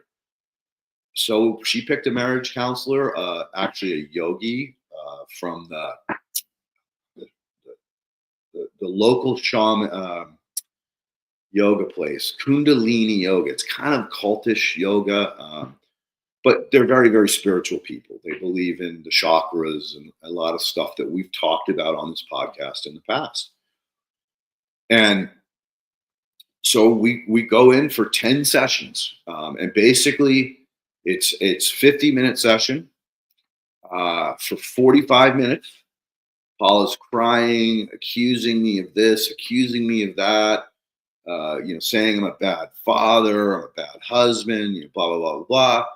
And then I'd get 5 minutes to talk. And I'd be like, I don't even know how to start. Like, how can I defend myself against that? And the lady was like, it's okay, Leighton. I'm a professional. I've been doing this for a long time. I can see what's going on here. And that's basically how we ended every session was, I can see what's happening here. So I was in the dark. I had no idea what she meant by I can see what's going on here. The end of the 10th session, Paula does her normal thing, except for the lady shuts her off. Says, look, Paula, I've heard your story 9 times in a row. I want to hear Leighton's story. I want to hear what's his perspective of this. So I laid it out. I said, look, I've done all these things. I built these businesses. I built her a mansion down on Cape Cod with private deeded beach rights where we can go and barbecue and the kids can play in the giant tidal pool. This is Hyannis Harbor. So we had no big waves. It was really calm. There was all kinds of minnows that I'd catch for the kids that build them these little aquariums where they could sit in there and play with the fish. It was a fucking dream come true. As a matter of fact, the picture that you see on this very podcast is me sitting in my beach chair, watching my children, just being like, oh my God, I've got the best life in the world, right? That was one of the happiest times in my life. So finally, we get through the council meeting and the lady goes, Paula, you're out of control. You have become spoiled. You've become out of touch. He is not a bad husband. He's a great father. He's an amazing provider. You need to start taking some accountability for your actions and what you're doing. You need to get a job. You need to support him. If he tells you that we need to sell that house and pay off our mortgage, then you sell the house and pay off the damn mortgage because he's already proved to you 3 times that he can take a piece of shit house and turn it into a castle. So you need to fucking listen to him. And I was just like, holy shit. Maybe there is a fucking light at the end of this tunnel, and it ain't a fucking train coming at me. Maybe she could finally be the one to talk sense into this woman who is spoiled and out of control and demanding and entitled. And so we leave the meeting, and she walks right up to me, finger in the face. You conned that marriage counselor. And all this other bullshit. I was like, whoa. I only got to speak for like 20 minutes, 5 minutes a time for 10 sessions. So I only got the tail end of every one of those. And I just spoke for 25 minutes in our last session. And she came back to you with a diagnosis of what the real problem is. And you're going to tell me I conned that marriage counselor? You're fucking out of control. And I go, I'm going to call your father right now. And she goes, do whatever you want. Stomps off, gets in her car, spins tires. I called her dad up and I explained to her what had happened. Guess what he did? He goes, all right, I need to see you face to face. Okay, wherever. He was actually one of my business advisors. So I met him at his house and he ripped me a new asshole. He said, you're out of control. You need to take control of your business. You need to take control of your wife.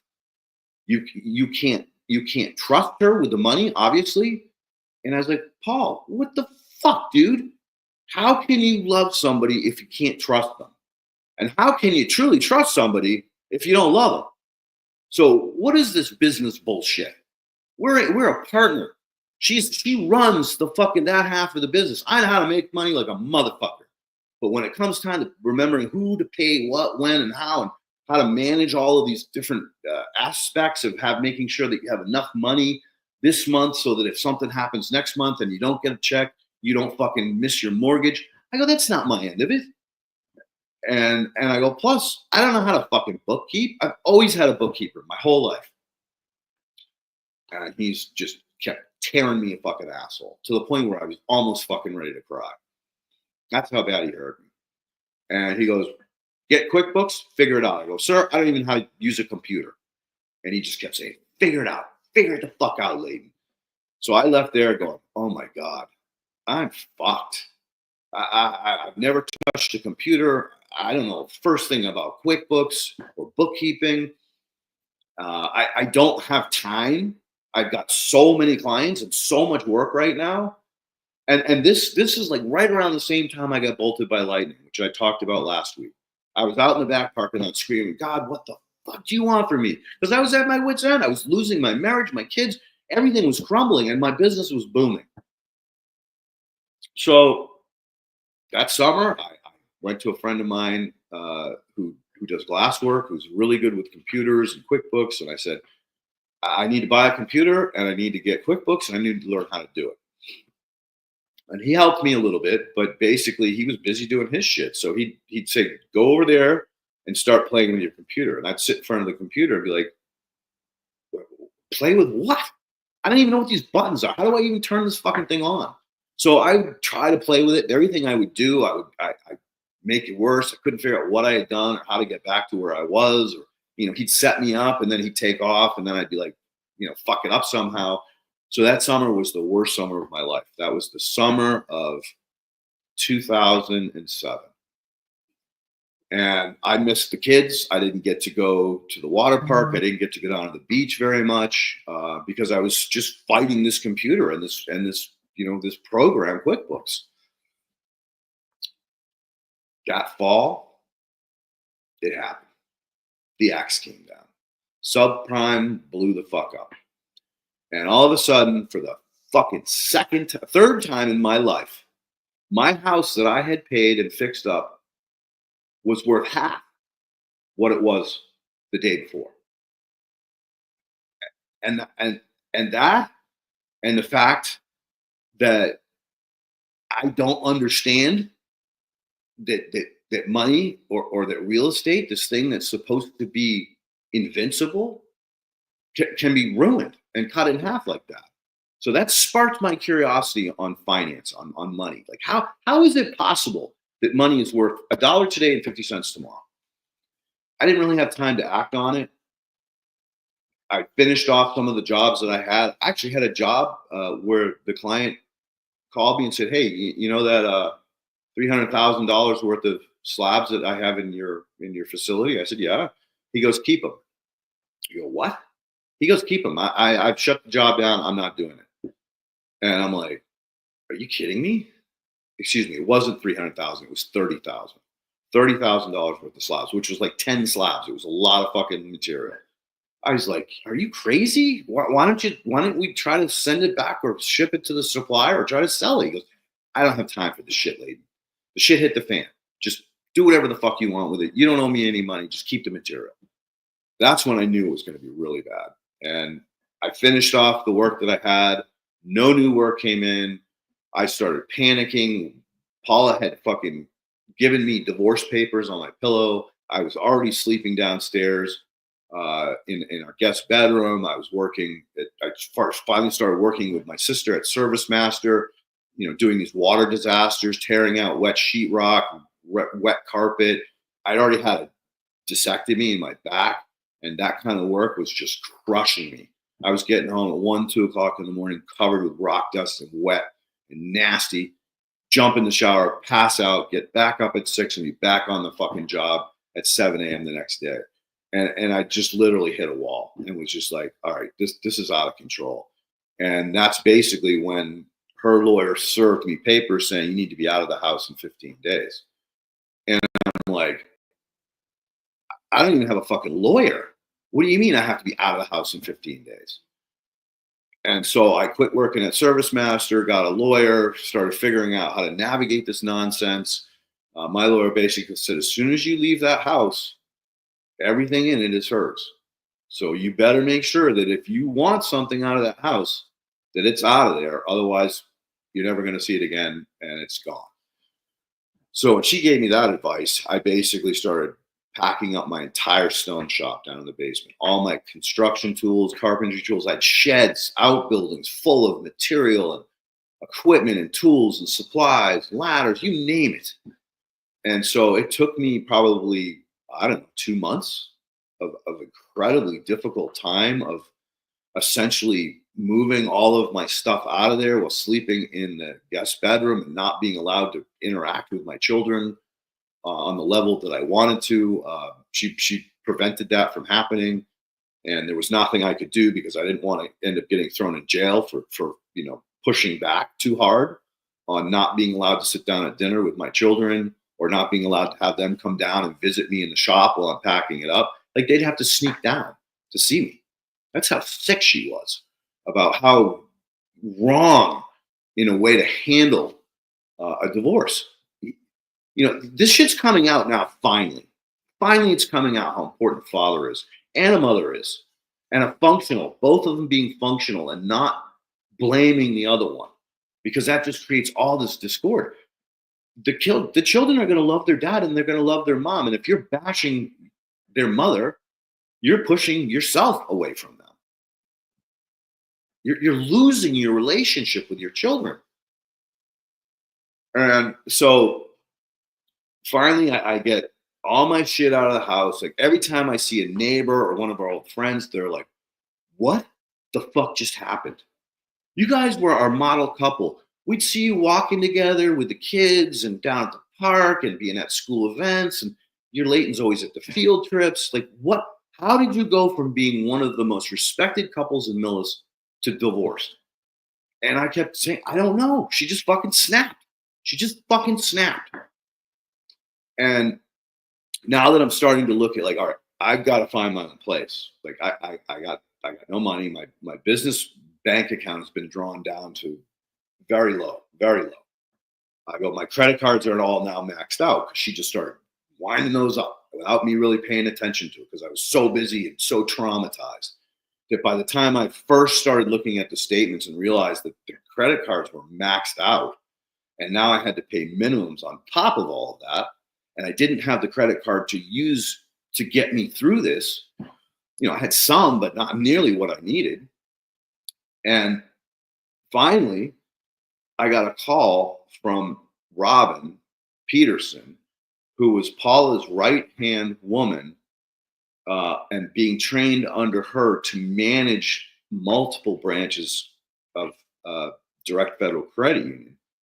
She called me in tears and said, I just heard you're getting a divorce. What happened?" And I was like, "Robin, I don't know what happened, man. I just don't know what happened." I go, I tried to stop her. I tried to explain to her that this economy was going to crash, and she laughed at me and called me Chicken Little. And then we went to a marriage counselor, and the marriage counselor told her she was crazy. And that all this did was make her madder and make her more crazy about what was going on.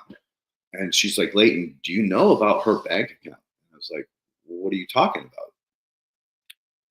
"She's had a bank account in her maiden name this whole time you guys have been married." And I was like, "What? She has a secret bank account?" And she's like, "Yeah, and there's over $250,000 in it." And I'm like, "What, are you fucking kidding me? All these years she's been screaming at me, we don't have enough money, we need more money, we need more money." She was taking all of the money and putting it into her own bank account. And Robin said, "Yeah, well, I used to watch like tens of thousands of dollars flowing in here and was just like, how the fuck is she saving that much money?" And I'm like, "That's because she gets paid a huge salary because she's secretary and workman's comp doesn't charge shit. So I pay her 10 times what I pay myself. Either way, she gets both paychecks. She deals with all the money." So that's how that happened. So I figured out, oh my God, all I need to do is get access to this bank account, and I can survive this. And Robin's like, "You can't get access to it. She just moved that out yesterday. I just got the notice this morning that bank account has been wiped out." And the reason she gets the notice is because if you know the fiat banking system, if they have $250,000 in there, that means they can lend out 10 times that money. And so that affects their flow chart on how they do business. So significant amounts of money like that go right to the top so that they could say, oh, whoa, whoa, whoa, we got to correct our balance sheet for next month on what we can and cannot lend. So I'm like, all right, fuck it. I'm going to go. I grabbed my lawyer, got a hold of her, told her what was going on. I said, you know, we have our next court hearing. I want you to bring this up.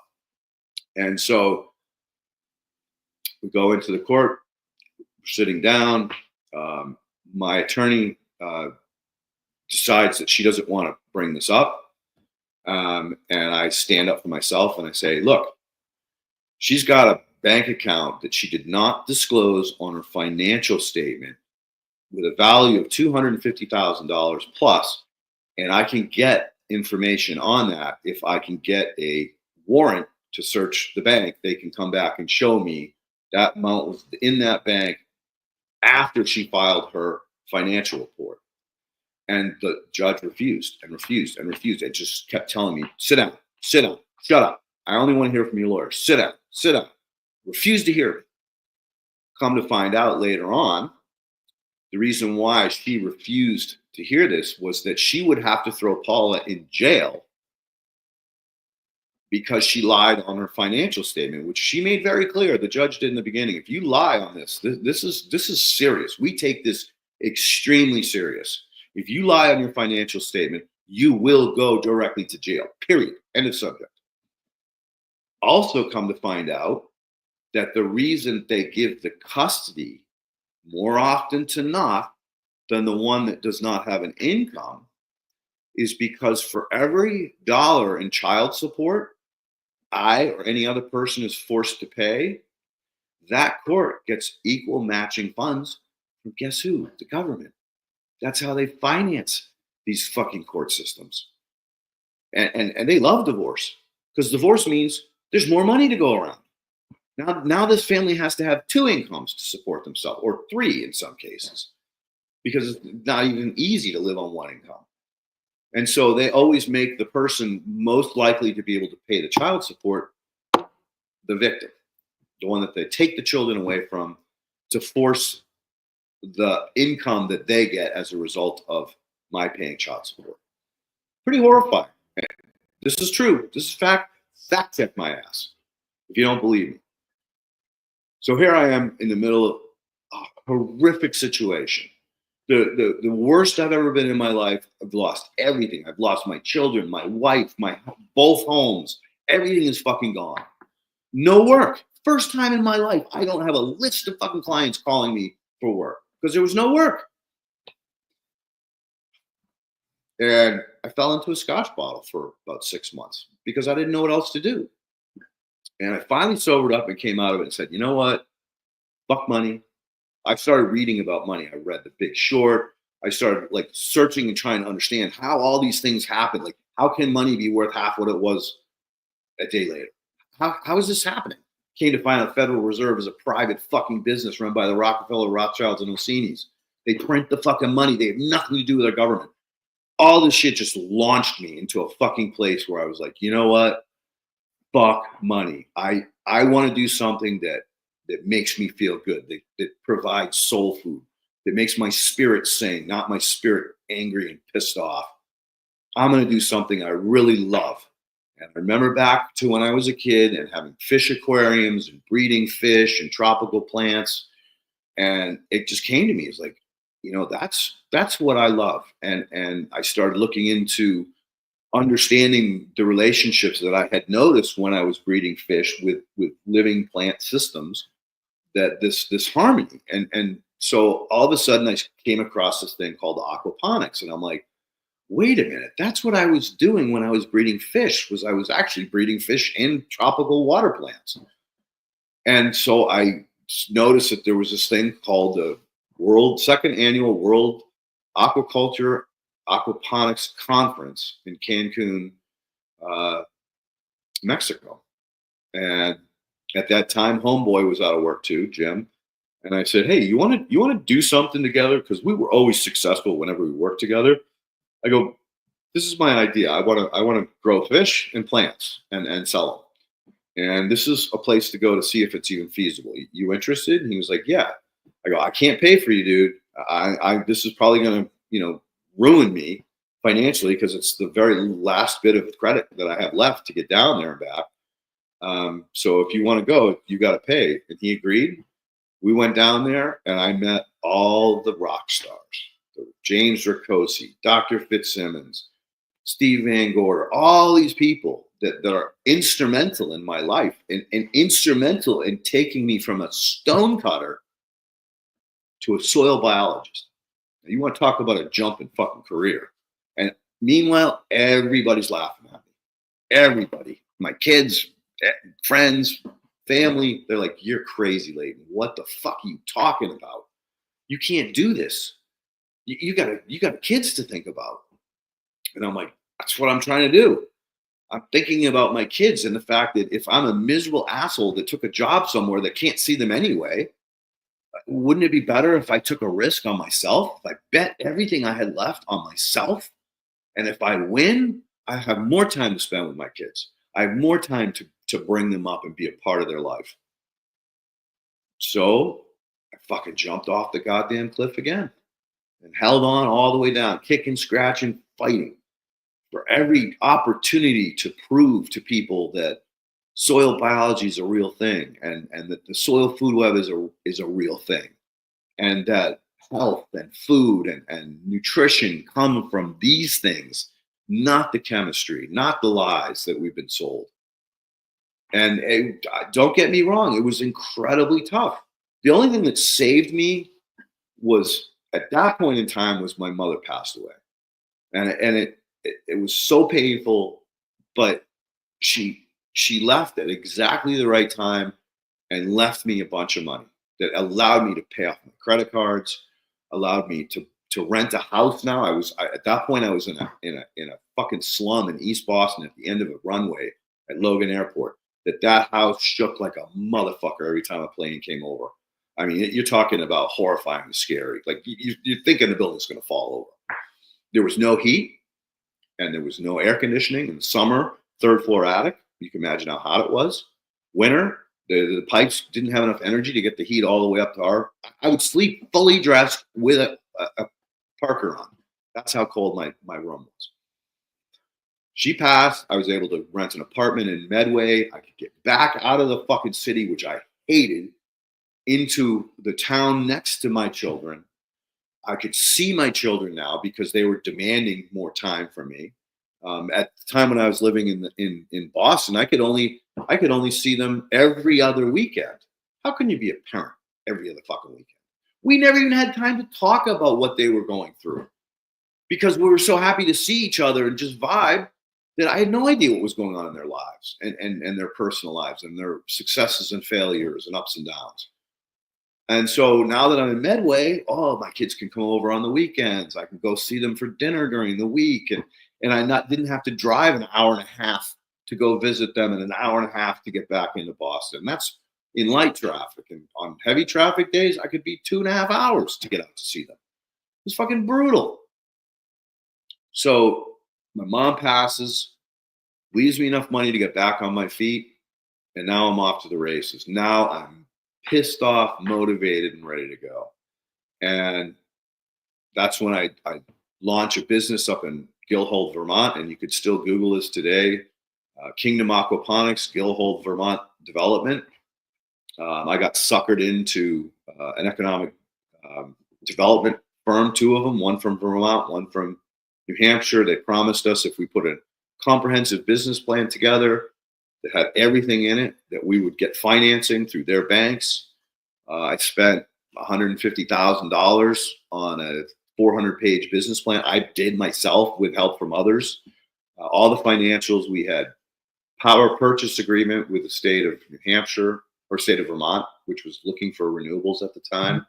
We had a fuel purchase agreement, which was biomass coming out of the logging industry. We had an electrical generator that was basically it replicates what happens inside a grain silo when it blows up. It's a blast furnace. So you're atomizing the wood and cooking it. It blows a lot of heat off. We're going to generate the electricity through RRC, Orkin-Rankine cycle. You can look that up. All the fish were sold, all the plants were sold, all the vegetables were sold. We were going to be growing hops. That was going to be pre-sold. The electricity was pre-sold. I had every single estimate for everything from the development and the land. We had the land surveyed, everything laid out, all the permits in place, the whole fucking 9 yards. 350-page business plan with everything needed. We went to the banks. The two sub banks were like, "Oh yeah, we're all in, totally." Went to the primary bank.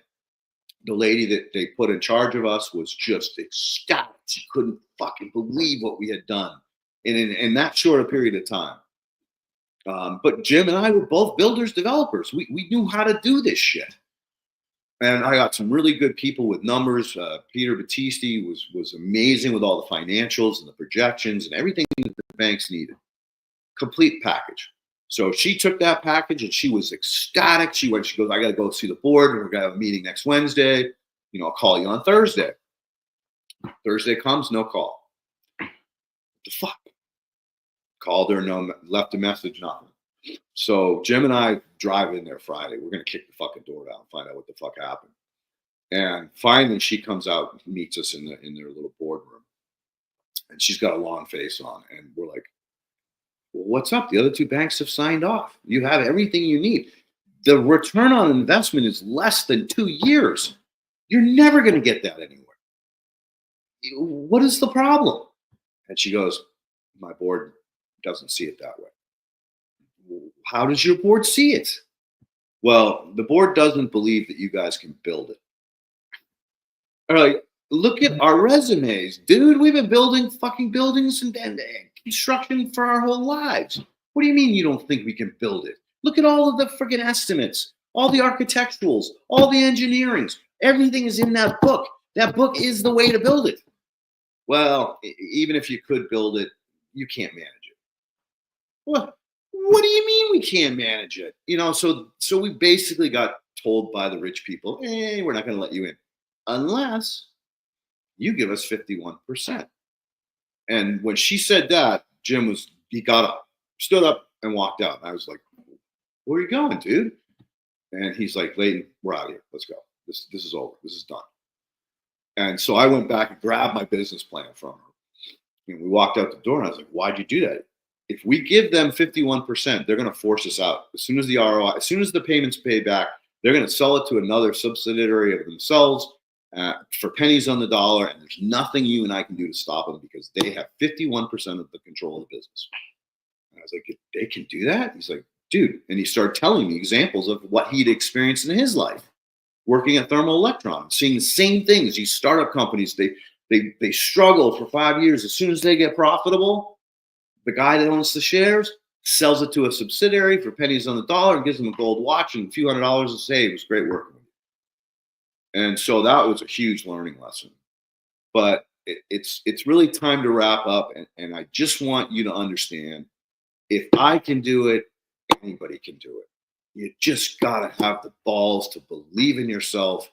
And I guarantee you, if you bet on yourself, you will win. But you got to have the faith. And you got to have the drive. And no matter how many people tell you, "No, it's never going to work. You're going to fall flat on your face. You're going to go broke. You're going to lose everything." Sometimes it takes losing everything to fucking realize what you're actually doing and what makes you happy and what will fulfill you. And now I'm in the most fulfilling career I've ever had in my life. I thought it was great making these incredibly detailed, carved moldings out of marble, handmade for these billionaires, and working in these homes that I can't even explain to you how poor they make you feel. The wealth is just beyond comprehension. I mean, beyond your wildest dreams of how wealthy these people can be, and these homes that are just museums. And if you can, if you have the balls and the drive, you will eventually get there too. And that making those stone pieces made me so proud and so happy, and I love doing that. But then at one point I realized, what am I really doing? After 9/11, it really came to me that it's like, my job is menial. I'm fucking up the environment by buying these slabs that are being mined, and I'm cutting them up and putting them in these people's houses, and I have no purpose in life. Like, my job is not fulfilling or meaningful. And so that's a big lesson there, that even though it made me happy to do that work, it wasn't fulfilling me. It was not satisfying my soul and my happiness. But the job I'm doing now, oh my God, when you turn dirt into soil, or you turn a sick plant into a healthy one, I can't explain the feeling. And you're helping people, right? You're teaching people, you're teaching them how to be sufficient. And that's reward. And it's not about the money. Because again, I swore off possession. I was like, fuck possession. And I've never been happier. I've never been more free, because I'm not owned by the things that I own. And that was another huge lesson. You are owned by what you own. You have to take care of it. You have to maintenance. You have to clean it.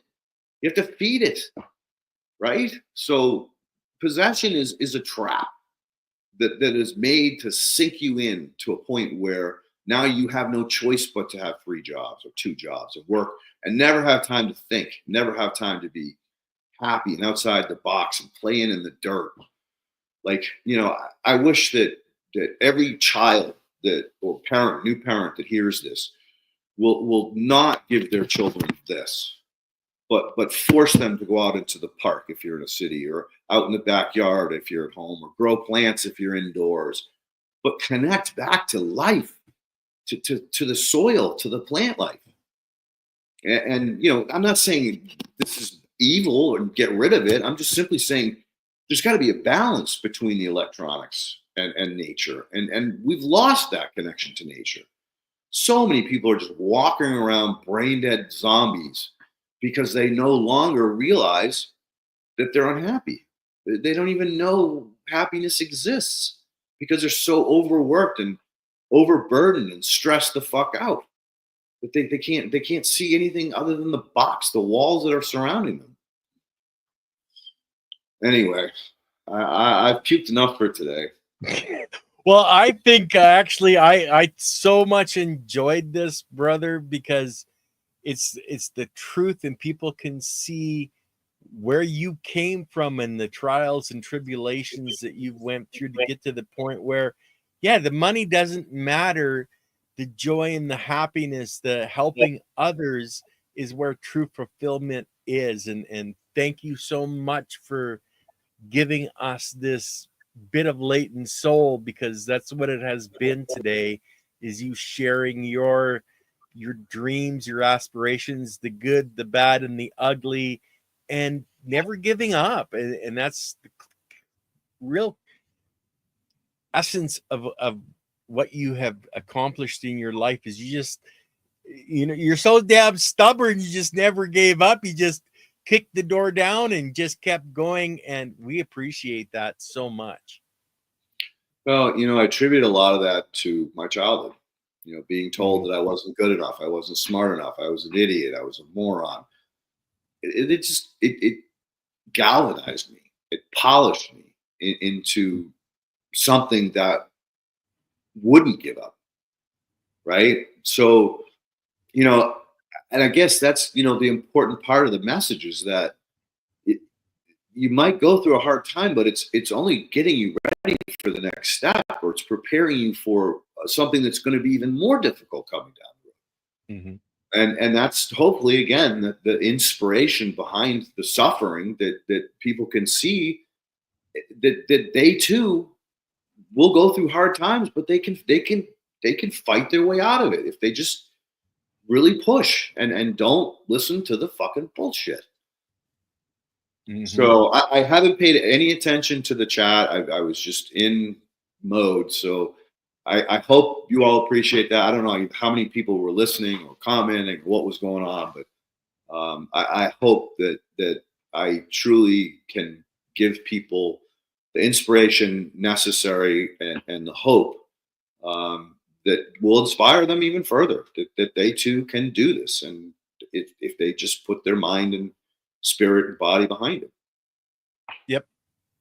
And that's the key is you know, having the right attitude to move forward no matter what happens. And the chat has been amazing. They're really loving what you've talked about. I've got people saying there needs to be a part 2, you know, to you know, from where you were to now, because we never got into your experiences at Rodale, etc.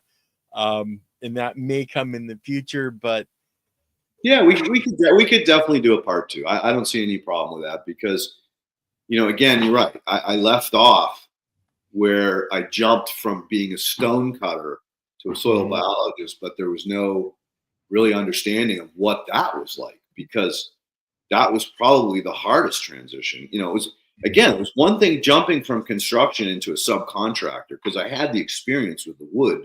It was just applying it to a new material. yeah, Not to say that new material was easy.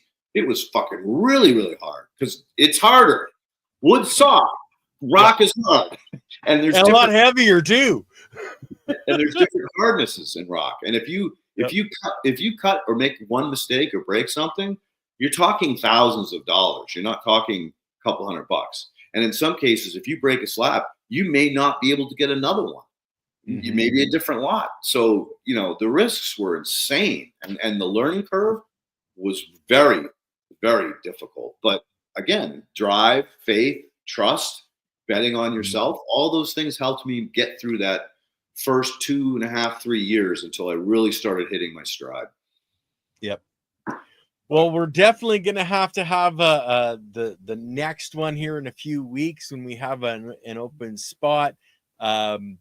Next week we've got Adam. I had Adam on with me this morning, so you guys can go watch his backstory. Then we've got Gerald Pollock as well coming up. Yep. So I for the Conversations in Kent's Cafe, I've got Daryl Fay on tomorrow talking about the endocannabinoid system. And then I haven't chosen a subject for Wednesday. And then, of course, Andy and I Wednesday night. Thursday's open. Friday, we have Tyler from Grassroots Fabric Pots. I've also got a Saturday and Sunday Cass Gilmore coming on the weekend, and also Claude Roberts from Antis Bioprotection and IPM Specialist coming on the weekend. So guys, I'm going to be doing daily shows now. Wow.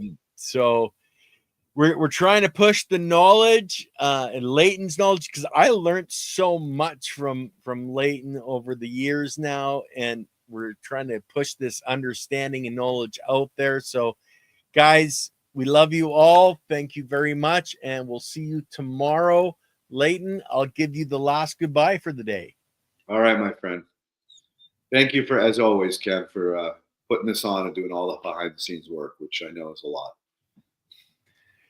We're pushing through, brother. We're pushing through. Just keep on plugging. Hey, guys, peace.